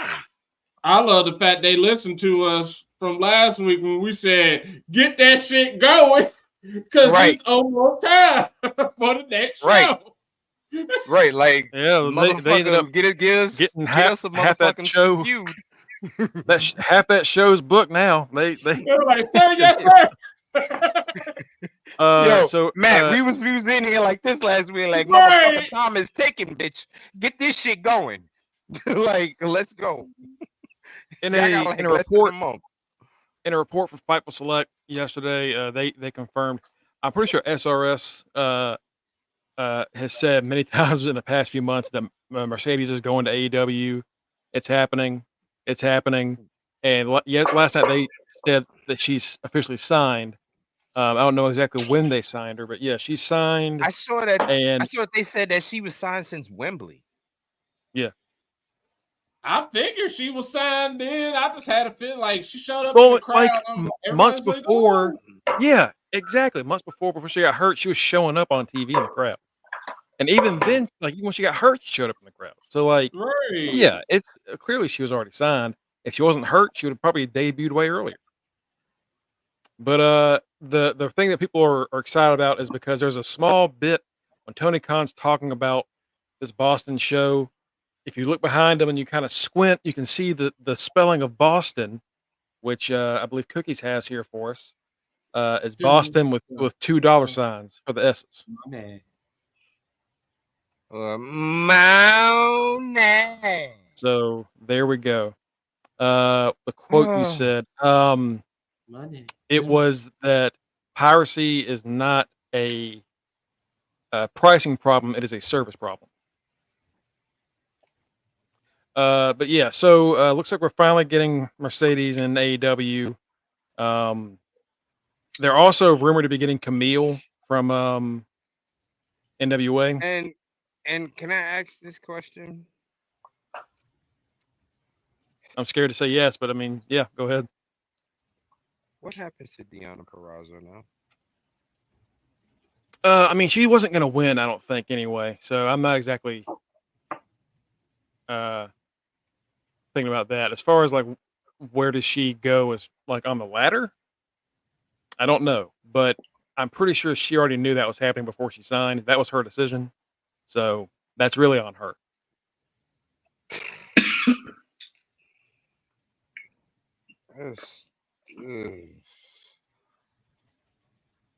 Oh boy. There's somebody else that I think they were signing in the women's division, and I cannot remember who it was. But it's like they have 3 people coming in. One of them is Mercedes. One of them is probably Camille, and there's like a third one they're looking at. And the hope is that finally we're like really focusing more on the women's division, and they've been doing that a bit better. In 2024, though, last night Dynamite had a 5-minute women's match on a 2-hour card. So yeah, not exactly amazing, but you know, hopefully that works out. Maybe if they fucking hire Scott D'Amore, they'll actually make it work better. But that's a different thing. But so yeah, that's really all there is for that news. She's probably going to be in Boston. We're probably going to see Kazuchika Okada at Revolution, I would assume. You owe me some good news. I'm afraid to tell you, Kenny, that right now what we're going towards is Vengeance Day. I figured that was good news for you. I apologize. I misread you. I like Vengeance Day. It was a good ass pay-per-view. It told a great ass story. It was a great show. Vengeance Day was really good. I mean, Braun almost killed himself going into the ropes. Let's just tell them now because we already been on for an hour and 24 minutes. All right. So I told this group here a result on Sunday, but I said not to tell anybody. Here's the thing. I lied. We had another picker last week with a friend of ours from another wrestling group on Facebook, and I told them that she won. And actually, I don't know. Oh damn! Because I stopped counting the tiebreakers before we could get an answer. So Kanisha is our newest picker, and Reggie and Batty all tied with 4 correct and 2 incorrect. Oh damn! So that meant we went to the tiebreakers. Oh shit! Wasn't a 3-way tie? Yes, it was, Reggie. So the first tiebreaker, who turns, Baron or Corbin? And I meant Baron or Braun, but I put Baron or Corbin. But who turns, Baron or Braun? Batty, you had Corbin, so you got that wrong. Reggie had neither, so Reggie got it right. And Kanisha had Corbin, so she got that wrong. So in the tiebreaker section, Reggie's up by 1. All right. Worst spot in the no DQ match, we had a wall for Batty. We had a slam on the car for Reggie, so both of those were wrong. Kanisha had a table. There you go. So that's a point for Kanisha. I had fucking Lego changed. Damn it. How long does the NA title match last? Batty, you had 12 minutes. It was 10:58, so you were over, so you didn't get that. Damn, Batty. Reggie had 4 minutes, so he was under, so he could win it off that. Oh.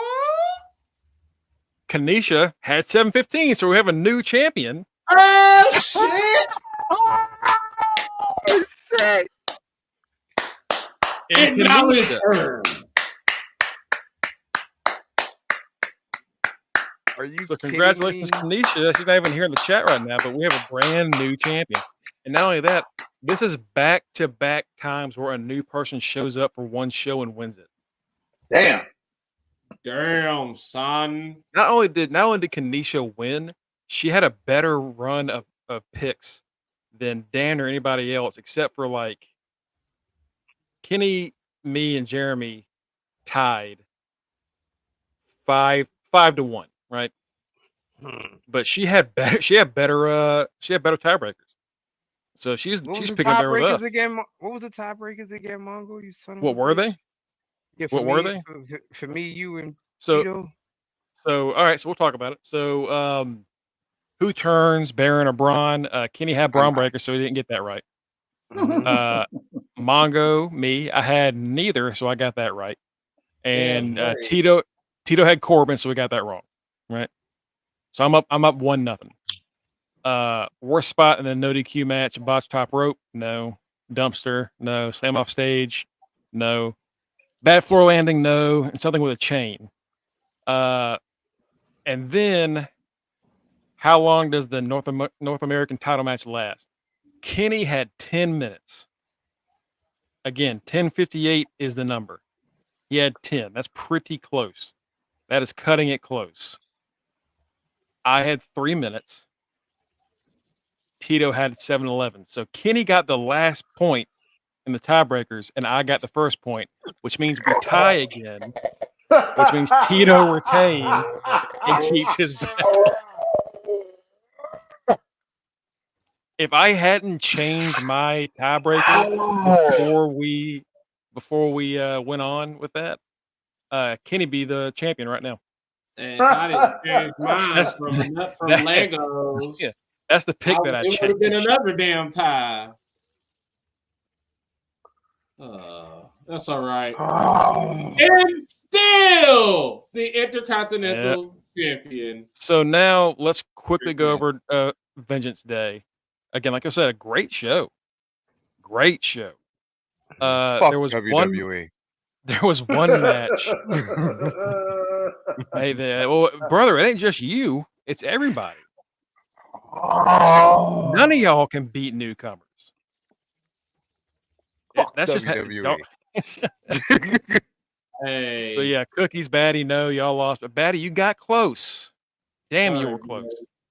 Cookies, you only got 3 right, but considering the rest of y'all got 4 right and tied, you got close too. So y'all didn't do bad. I'm not even gonna say Cookies had bad picks. It's just that didn't work out. But let's go over the show. And like we said, I believe it was on Monday. The first match was not as good as we thought it was going to be. No, they did not have chemistry. It's the Dusty Cup Finals. It's Wolf Dogs and Trick Mellow Gang, and something was off in this match. Sloppy ass match. I think they were honestly too excited. It really was a too excited. They were hyped. Don't get it wrong. They were hyped for the match. They were hyped for the pay-per-view. They were hyped for the feud. It was no one knew how to slow down in time. Yeah. They just needed to take a half a step slower. And eventually they did slow down. I think we saw Baron kind of slow it down a little bit as the leader in this match. And then that's when they started to look a little bit better. And then that's when it started to look a little bit better. The last 6-7 minutes of this match is really great. And it's not bad. It's just you could see that they're not exactly clicking yet. There's a moment where Braun's bouncing off the ropes, and almost breaks his fucking neck. Shamon. I saw Wade said it. Wade didn't go like Shamona. He went Shamon. But yeah, so Braun almost breaks his neck on the rope. And then manage. And then we see Braun and Mello and Trick just hauling ass in this match, trying to get the points quick. Like you said, they need to slow down. And spots were missed, or like they couldn't get people up correctly, or there were some odd landings. The boys thought they was on WWE speed. We'll get to all that too. But yeah, that good God, what a stupid announcement. But the Wolf Dogs win, which is great. First off, probably the correct winners, considering what happened later on. But I love the Wolf Dogs. God, I love the Wolf Dogs. It's such a great team. The fact that they were able to make fun of each other on the next episode of NXT, how Baron mentioned, he's like, "You almost killed yourself on that rope there." I can still see the marks in the back of your neck. Right. And then Braun saying, "Yeah, your ass wouldn't have made it over the top. I wouldn't have lifted your big ass up and threw you." Like the fact that they were like mentioning the fact of the spots that kind of damn near went wrong. It was work. It worked. They're like, it's weird how they just became buddies, but there's still this oh fuck you kind of feeling.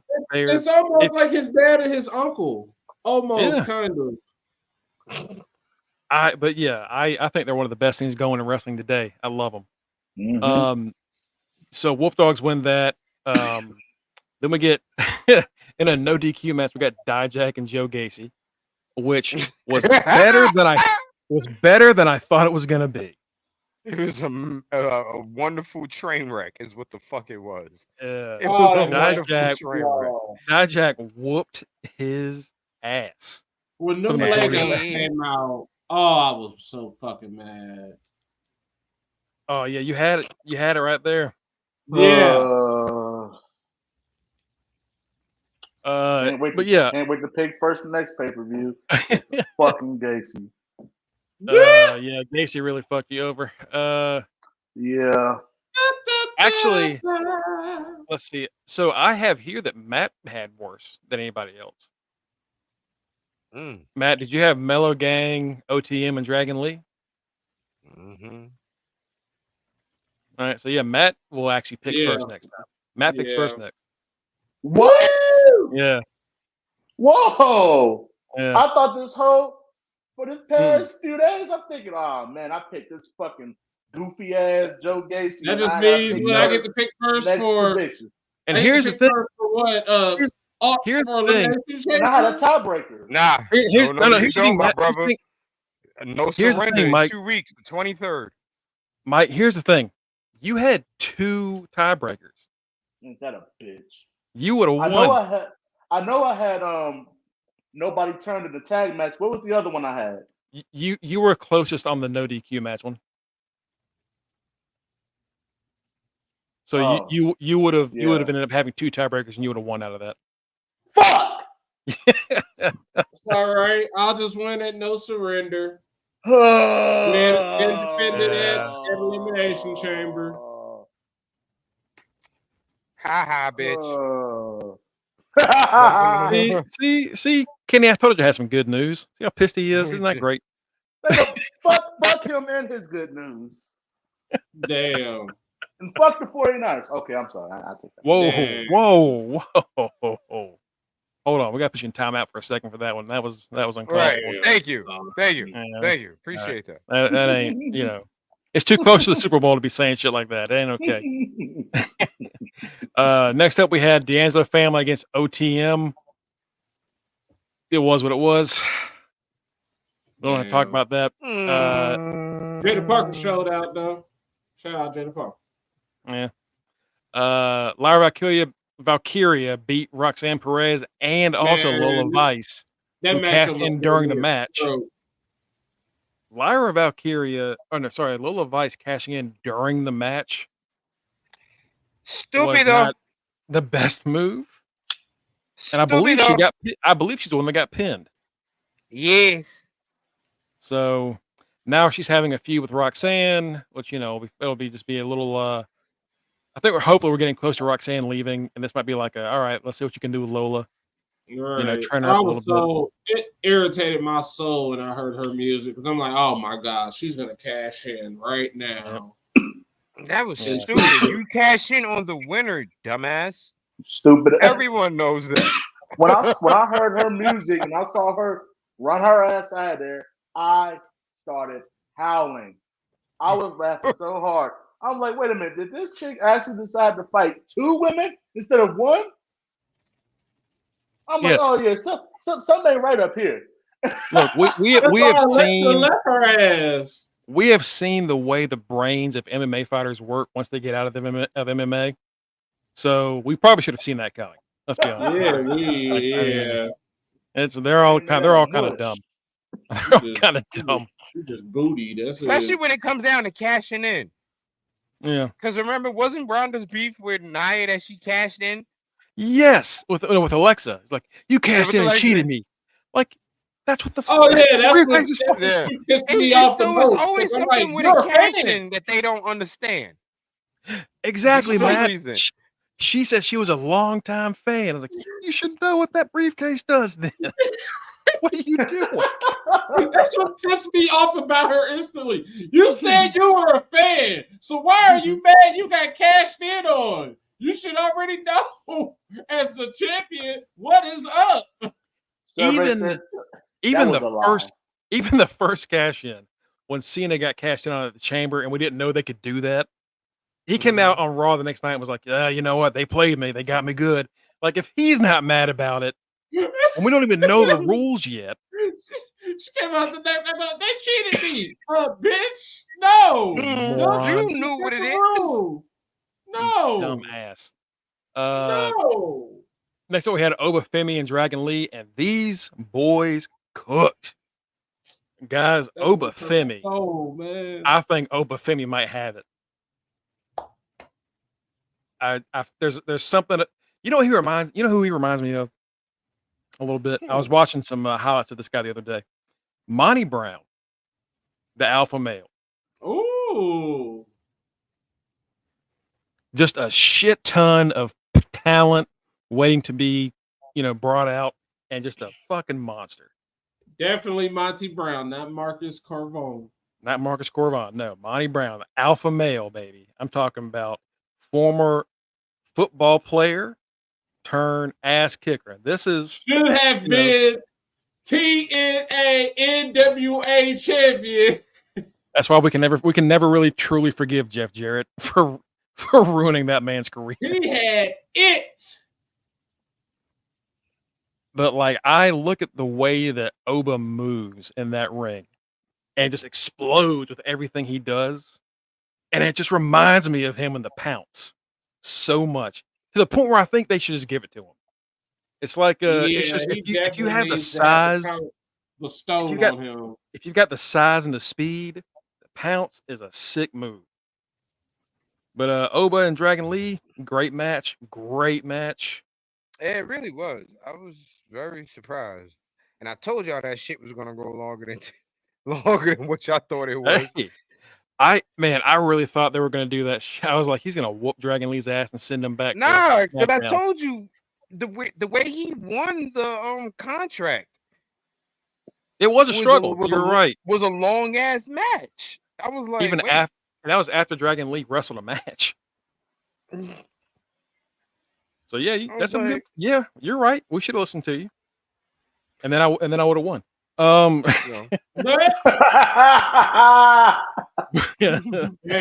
son. But yeah, man. I think that's cold. I'm sorry. But man, there are so many young talents down there, man, that just look incredible. And he's at the top of the list. That dude is awesome. Give over the Pounce so we can see him fly into the crowd like Adam Cole. Bro, if he had pounced Dragon Lee, he would have flown into the third row. He'd have flown back to Mexico. He'd have flew his ass back to Mexico. When he runs into someone and he just like pushes them and they fly across the ring, like, this man is a freaking monster. He's insane. I need Oba Femi versus Dijak. Yes. Dijak low key becoming one of my new favorites. Bro, Dijak to John Redcorn. Then what he did on Tuesday. Then what he did, I'll just call Joe Gacy Dale Gribble because he crazy. So yeah, he been taking out all the King of the Hill characters. So yeah, I like Dijak. I like King of the Hill. These are all characters I like, but that's what they're getting compared to. So oh well. I know. Somehow, if I do 23andMe, me and Matt are gonna be related at some point. Like it's gonna pop up. We're gonna have some kind of fucking relationship. I need Obafemi. You can be related to Matt. We're soulmates. That's true. Yeah, we like Scrub. Me and Kenny hate ranch. It's official. It's done. It's done, bro. I think Obafemi versus. This is who I think is going to end up like eventually. Oh wait, Obafemi versus Von Wagner. That's two big meaty men slapping meat, and then if he gets better, yeah. Well, shout out to Big E. Yeah, I'm mad. Michael Cole asked him as soon as that show started off, "How's the neck?" And I was like, "Bro, don't ask." Well, it's been over a year. Just let that man rest. And CM Punk was there like, I'd punch him. I'd punch somebody. Like, calm down before you calm down before you break a hip. Oba versus Wesley would be fired. If Wesley can get healed up, I need Oba versus Wes. Oh, because Wes and Dijak had a killer match in the summer. Mm-hmm. So Wes still dealing with his sciatica? Yeah, I think he had a surgery already. Oh, okay. So he should be back. I think they said it was a year, right? They say it was a year. He can set Oba up. It's because you know that man was about to I think this year was his year. Yeah. For the title. It sucks. But yeah, Oba, good God. But I know every time he comes out and that entrance starts popping, Kenny just gets pissed off because of that. Like fucking Wakanda, stop! I don't want to hate this man, and y'all are making me hate this man because y'all want to be fucking Black Panther. It's always me. The whitest they go to commercial, so I get up. I'm like, oh, this dude coming out. I thought y'all was doing a commercial. I thought this was a promo. The whitest motherfuckers you've ever seen in Florida coming out and just going talking about. I'm like, you motherfuckers so far. You know, a black person started it, and then they copied, and then that dude never came back. Oh my God! No, that's what happened. Oh, fucking racist fuck! Stop! Just like them people, Trip go whoop your ass, Trip go whoop your ass. Those was black people. Now everybody in the crowd said. She get on my nerves, yo. Not Wakanda. And then they do that shit after when he talks. He be Oba. And then the North American Championship. I'm like, what the fuck? I'm like, if y'all don't fucking stop barking like the fucking Jabari tribe, the fuck is wrong with y'all, yo? It wouldn't be so funny if it wasn't exactly what was happening. It's so true. It's such bullshit. It really is. I'm like, oh my God. All right. If a white person better not jump over the fucking rail and tell me he got the Purple Heart. All right. Final match of the night. And God dang, these boys have chemistry. Ilya Dragunov gave them boys one mission: go out there and cook. And they cooked. And Trick, not only is he great, he's also a gamecock. So I get to really root for him. Yeah. And Trick and Ilya beat the ever loving. So anyway, they beat. Just because it's true, don't mean you say it. You know, you don't say it just because, you know, you gotta be nice. Be nice. Loser. All right. Hey, they can say they're in the SEC. That's their claim to fame. I love you, Mongo. Fuck you.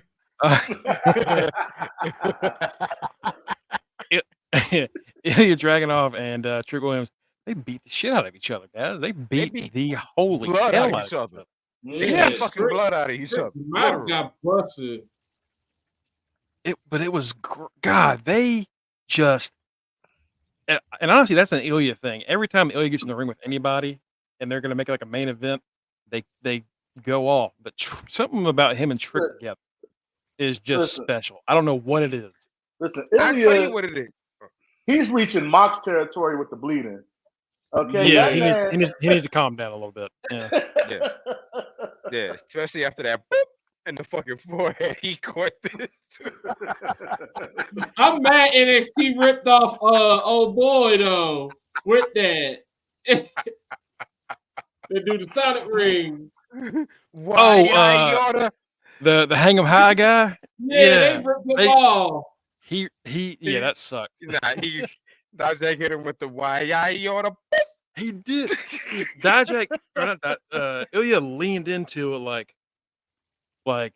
I can't hear you. And then bop right in the. I thought he hit him in the nose, but if you freeze it, his whole fist is on Ilya's big ass forehead, perfectly placed. I just remember Kenny said like, what in the Looney Tune? Like this Looney Tune ass hit. What? And if it was anybody else, but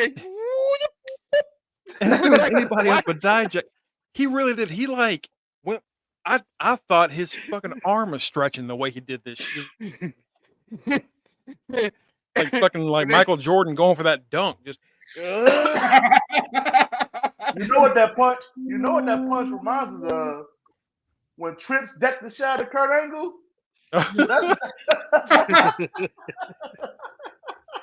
When he's just looking up like a moron. It's like he was reading what was in the rafters. And Tripp was like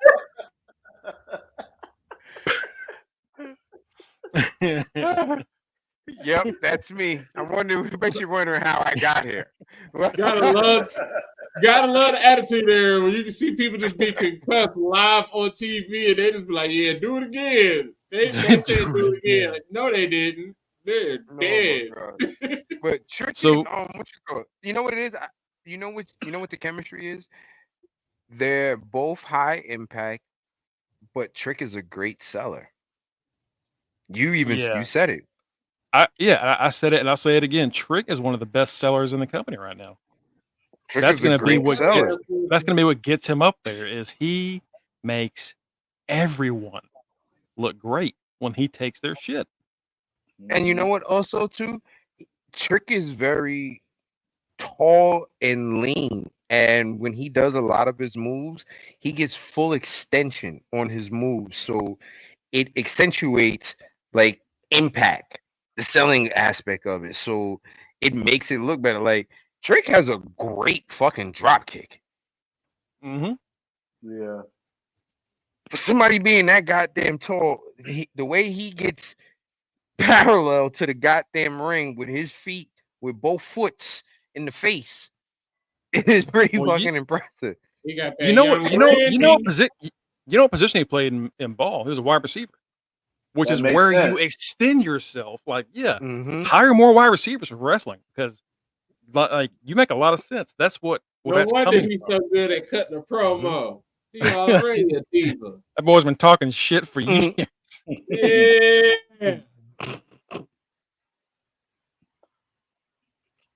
Yeah, good Lord, Trick at that one point he hit the H-bomb, the falling on Ilya.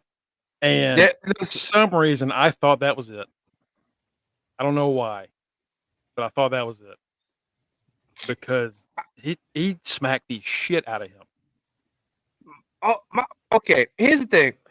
Um, I like the move, but can we not do that move no more? Would you rather? All right, so Ilya has like a lot of moves to make you go like you're gonna kill someone. He has that, and then he has the what's The what's super the H bomb. The super H I bomb don't think it's super H bomb is re- toes. Like he got the H bomb is and then retarded. oh when hell no. he's on the Super top rope. Yo, bro, come on. Like that. Stop. All right, do you get rid of the Don't do that. Please. Do you get rid of the H bomb or do you get rid of torpedo Moscow? H bomb. H bomb. H bomb. Because the torpedo Moscow, you can kind of like brace yourself into it, like how Trick sold the shit out of it because he was going for his knee and he hit the torpedo. So like boom. So you can sell it that way with your whole body. That H bomb, that motherfucker, that little crazy ass motherfucker's coming just forearm first to your jibs. Your whole brains cell just. And you were taking it. This isn't a thing where he's like missing. No, you were taking the brunt of this. It's happening. Yeah. Can we not do that one? Can we not? I just look at his moves and be like, these are moves that beat Gunther. So no, I'm good. Yeah. It's we found out CTE is real. Stop. The ending of the match came right after Melo tried to get in Ilya's face on the ground and tried to punch him, and Ilya responded, and it sent Melo into Trick's knee. It sent him into a fucking chop block. How the fuck did you land into a chop block? When he fell, he did this. Right. He H-bombed Trick's knee. He's sitting there like, oh, what did I do? Like, you know exactly what you did. You know exactly. But then they go back inside the ring and Trick still almost gets a dub. And then they finally do the spot. They do the Trick knee versus the torpedo Moscow. And maybe one of these days that he'll win that fight, but it wasn't that night. Right. Ilya got just a little bit high enough to avoid it, and boom, and that was it. 1, 2, 3. Incredible match. Yeah. And then Melo proceeded to beat the monkey shit out of Trick's knee. Yeah, Trick Matty got destroyed. That kneecap is done. Bro, the image of him sitting on Trick's chest and just staring at him. Oh my God. He's such a dick. But then Melo pulled the trips with the delusional promo. I had to remind you, you betrayed me. But what? Oh yeah, because he said you were supposed to go for the NA title, and I was supposed to go for the NXT title. You went for the wrong belt after you told me you weren't going to go for it. Like, what is he supposed to do? He got put in the match. What do you do? Not win it? HBK has been in his bag from the get-go, from the start. I point out every little thing of his career that he does with these children of NXT, and he did it with Melo. He had Melo in the black jacket with his flavor on it. He had him cut the HBK Triple H promo. It's like, all right, HBK, keep just giving us your greatest hits. We'll keep picking up all the little gems. I can't wait to see the eventual return of Trick, because that's gonna be good as hell. We know that's gonna be as stand and deliver. My whole thing is I'm just tired of Melo wearing oversized clothes like he stole them from his big brother's closet. That fucking leather was a size 5X. He know he didn't need it. Well, I'm gonna look at the SmackDown. I want to see that jumper on Tuesday. Yeah. Like, is he on there tomorrow? That's what I want to see. Hey, I will say this. He's on there. I think they made, since now he's healed, he's probably gonna be NXT only. I'll say this. That the way he started that promo that first line, the villain is always the villain when the hero is telling the story. That shit needs to go on a shirt. That's cold. Now. That is cold as shit. That's a great line. The villain is always the villain when the hero is telling the story. If y'all don't put that on a shirt expeditiously, that is a moneymaker. But he also had the Missy Elliott "I Can't Stand the Rain" outfit on.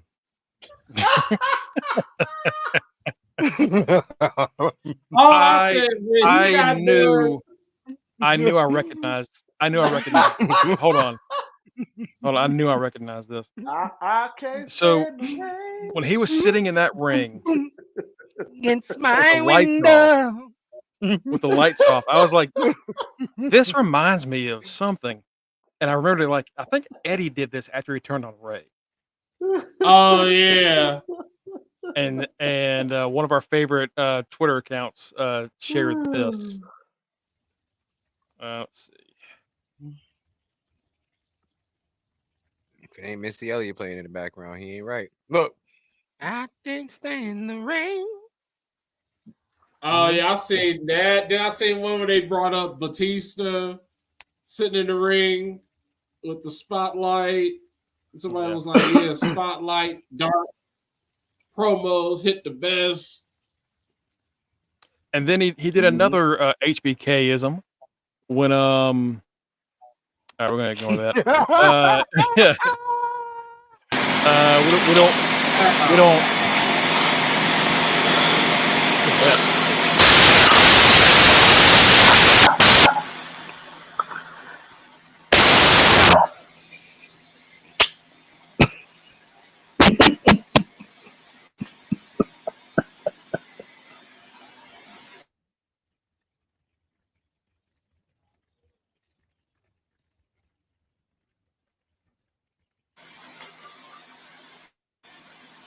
It's Mike.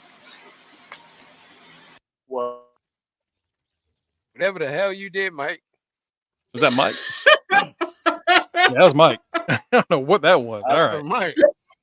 That was Mike. I mean, clicked on that feet leak pic. That's exactly. But I think the fuck not. I don't know. That wasn't me. It was coming from you. We muted everybody to see who it was. Right. I don't know what it was. I just see my mouth go. The mute button go mute. But anyway, Mongo, is that your burner account? No. No, my burner account is big Silk 00, obviously.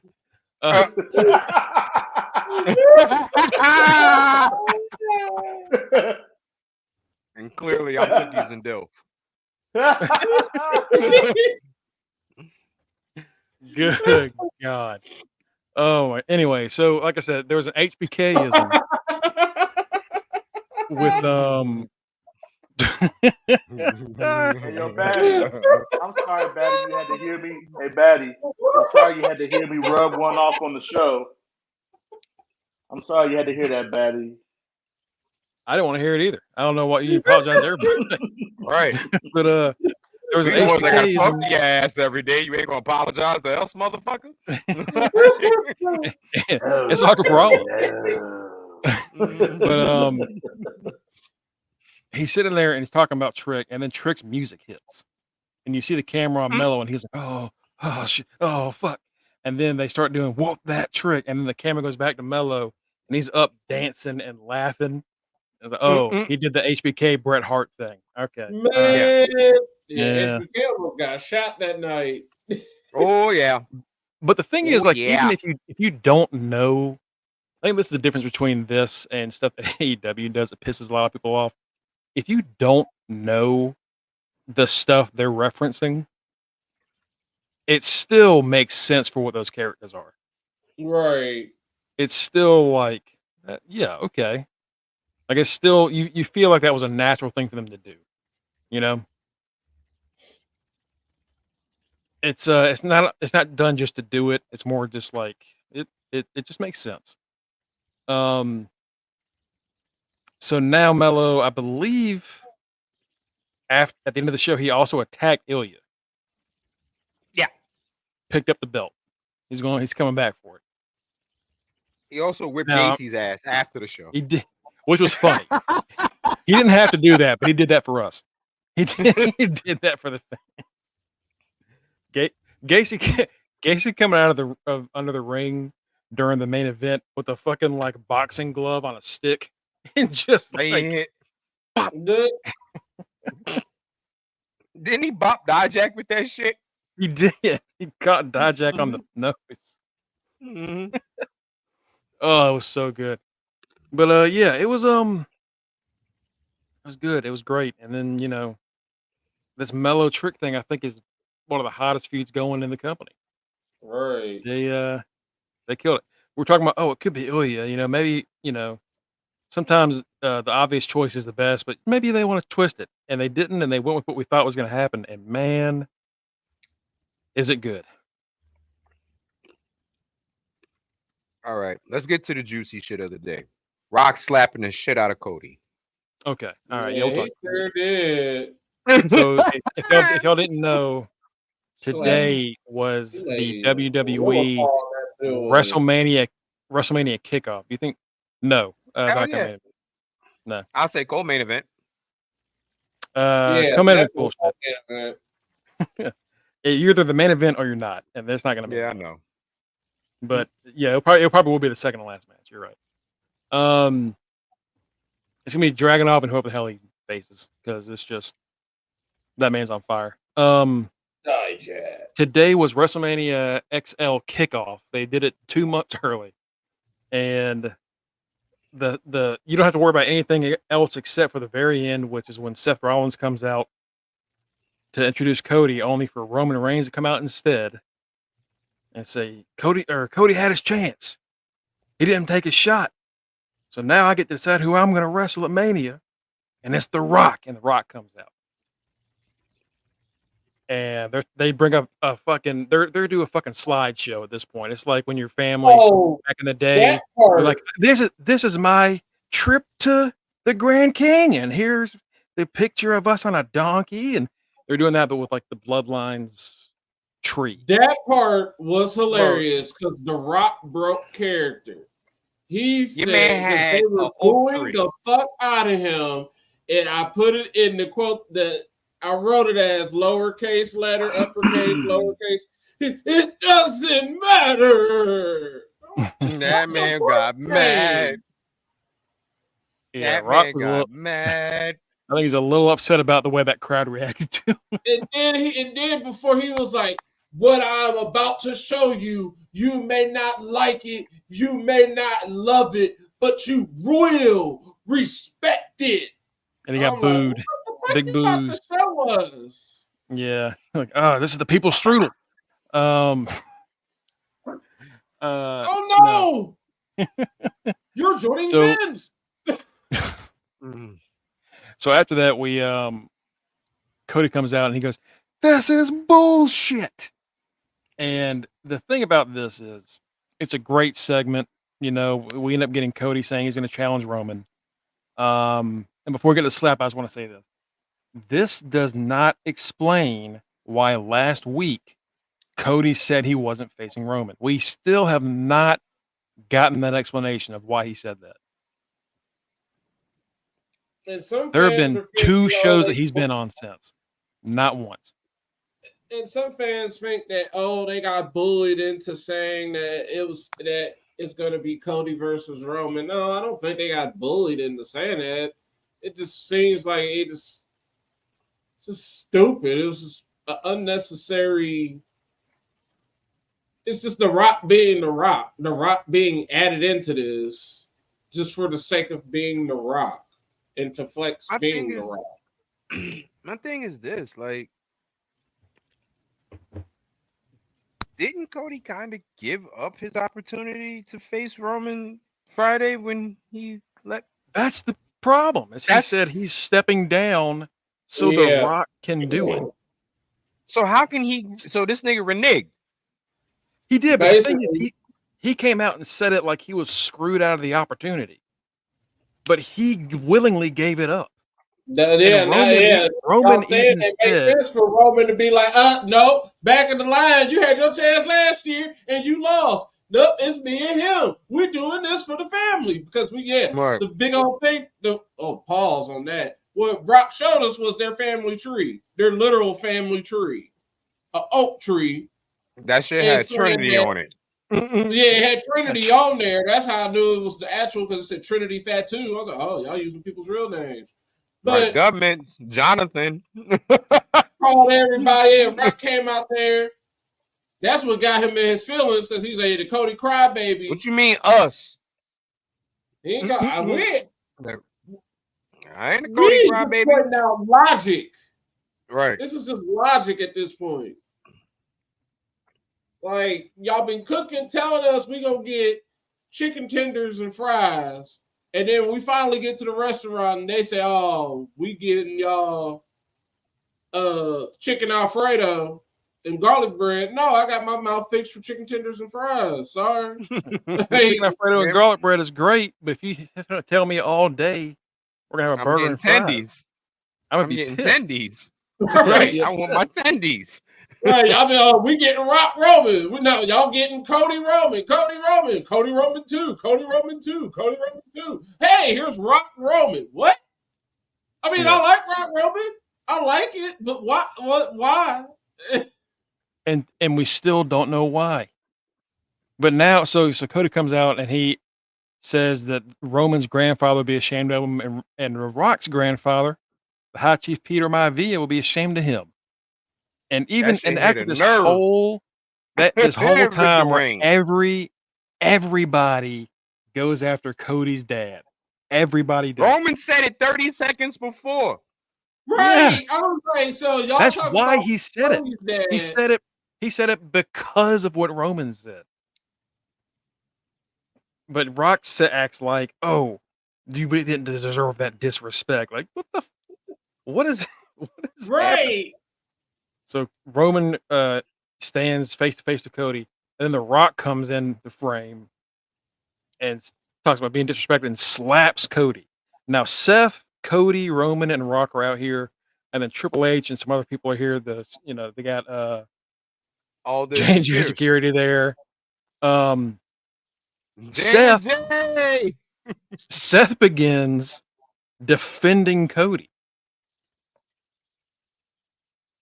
telling them that they can't do whatever they want to just because of who they are, and that what they did to Cody's bullshit. And like, weren't you just here trying to get him to fight you? Why are you like? It was such a WWE 2K storyline segment. Like, why are these people that were just hating each other a few days ago all of a sudden now strange bedfellows? Because it's the Teddy Long special, baby. Like Rock and Roman, y'all were literally just hating each other like 10 minutes ago, saying y'all were going to have a fight that was going to make that this was all for the family. Now all of a sudden y'all are fighting, y'all are representing each other as cousins for y'all's family. Just being arrogant assholes all of a sudden. That, like I just said, oh, now he's corporate Rock. Here comes corporate Rock again. Corporation Rock. Like that's what just came out to me. So talk about what Cookie said here. So on the McAfee show today, The Rock was talking about Cody. He's like, I respect Cody. I like Cody. Me and Cody talk all the time. But to the Cody crybabies, and he did like the Hollywood Rock voice. And yeah, like, all right, okay, all right, we got it. Okay. It's just this segment. If this segment happens without Cody saying, I'm stepping aside so somebody that knows you better can take you down, it's fine. But because they did that and have still not explained it, I'm still pissed about it. It still sucks. Right. Like, I just want things to make sense. I don't right now it doesn't. It still doesn't make any sense. Cody gave up his turn. Plain and simple. That's the way I see it. He did. I mean, it's not just the way you see it. That's what happened. That's what happened when you watch it back. It's like, yeah, he did literally say like, "Oh, I'm stepping aside. If you smell Now he's saying, "Oh, this is bullshit." Well, bro, how's it bullshit? What part was bullshit? It up. Was it? Did Rock say something to you to like force you to do this? Okay, we need you to tell us that. But to just say, "Oh, it's bullshit," and that's it, and then there's 2 months of him saying they're trying to screw me. When he did it to him, like Brett screwed Brett. You know, what he needs to be saying is bullshit. Is them slapping him after he talked about their grandfather, but he's like, y'all talked about my dad. That's what he's like. How y'all gonna slap me? Like y'all talked about my dead dad. I'm slapping y'all. Didn't Roman say Dusty was a nobody? Right. Didn't he say Dusty was a nobody today? Yeah. And all Cody said was they'd be ashamed of you. Like he didn't even insult their family. He was just like they would be ashamed of what you're doing. So and I know it's a face and a heel. Somebody's dead dad is a nobody. Listen, Mongo, it's Black History Month. So that means anybody of color, any type of color, not just black, any type of tanness is sitting there going, "Watch your mouth, white boy." So anything Cody would have said would have been wrong. What? Hold on. Wait a minute. Wait, Batty yesterday was mentioning a certain somebody on that stage. Cody Luther the King. Cody Luther King. So what about that? I guess it don't count when he's in the face of a real black man. You do got Dwayne I guess not. Johnson. I guess not. I guess you're right. It just got weird when all of that happened because you have Seth just standing out there as the world heavyweight champion, literally just there. Like, why is he even there? He was just literally just there to introduce someone. There was no point. Him and Rock exchanged words, but even it's like Seth had a point. Bro, what are you doing? Like, why did you even have to do all that? And all Rock is saying is, oh, well, you can't be disrespecting our family. You can't be disrespecting our family. We go backstage, and he goes directly to Triple H because they asked Triple H his thoughts on what just happened. He's kind of sitting there looking stupefied, and Rock comes up to him saying, "You need to get this under control. You need to get Cody in line." And Triple H is looking at him like it was out of line, looking at Rock like you were out of line. And I'm just like, hold on. The part that did anybody catch the part where Roman said you need to fix it, and Tripp said, "Aren't you lucky?" Mm-hmm. Like you got nerve to talk about nepotism, son-in-law? Because that's where it became. He said, "You need to fix it," and I said, as soon as he walked up to Triple H, this is where I said, "Oh, this is definitely Rock flexing his I'm on the board of directors spot." He's showing up. He's showing everybody, yeah, I'm going to show y'all corporate Rock. We getting Rock, corporation Rock again. Like I said, hey, you need to fix this. You ain't got to be out here disrespecting our family. Because out of nowhere, the dudes who were getting ready to fight, now they cousins, as if it's Fast and Furious. They walk backstage together. Right. Like, what is that? And then after that, we hear Punk say, "If my boss hit me, I'd punch him back." I'm like, "Oh, because you hit." Oh, really? We know that. We know that there, Phil. That's why your ass got fired. I got fired. We get it. We get it, Phil. You're a big tough man. Shut your fucking mouth, Phil. With his arm in a brace. So yeah, it was the segment was interesting, but when you think about everything else, it falls apart. And that's the thing that just kind of sucks right now is I just can't get into the story because it doesn't make any fucking sense. Yeah, they didn't put anything. The stuff that we thought was going to be made sense didn't. They just made it one bit more, just one bigger question mark. The only thing we got, it's not even. I can't even say it's in pen. I just feel like it's still in pencil. Is Cody versus Roman? Question mark. I have a question. Yeah, I have a question. Why did they rush this? WrestleMania isn't until April. Yeah, they're only doing this to spread this out. Yeah. They're taking advantage of this because of the Super Bowl. They just wanted to get Super Bowl because Super Bowl's in Vegas. But they could have done this without. Everybody and their mama's in Vegas right now, so why not make this announcement and do this shit right now when everybody is down there? Yeah. They could have done it without making the official statement, but that's exactly why. Yeah, that's true. Yeah, and it did have like a really nice like pre-big fight sport feel. It did whatever they're trying to accomplish worked. I can't believe people pay tickets to go see that shit. I ain't gonna lie. Oh hell no, absolutely not. I'm not doing that. Like, it's not going to be any action, and you like they filled a little arena. Yeah, they probably sold tickets for like $20, made them a cool little $200,000-$300,000 for not shit. Well, I think that about wraps up the week. Yeah, pretty much. Far. Unless something else crazy happens tomorrow. Exactly.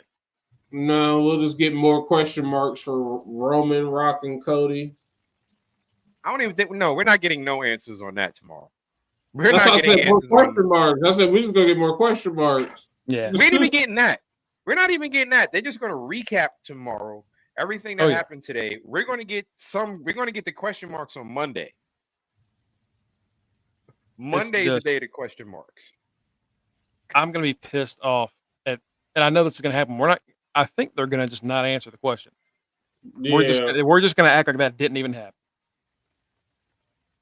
We're just gonna move on, and it's gonna be really, really aggravating because I need that. My brain needs an answer, but what can you do? You know what you can do though. You can follow us at facebook.com/UnderTheRingPod and twitch.tv/UnderTheRingPod. You can also catch us at Linktree/UnderTheRingPod. There you'll find our handles. The man behind the boards, Mr. Greg Bush, SK, me, Rock Ribs 44, Mike, Mr. Freshbeard, Matt, The Right Answer, Street Team Cap, Boriel Maliente, and local correspondent Justin D. Baxley. Folks, we thank you for joining us. I'm not going to sit here and say for sure we're going to be on tomorrow because sometimes I take Fridays off. Honestly, if nothing crazy happens tomorrow, I might.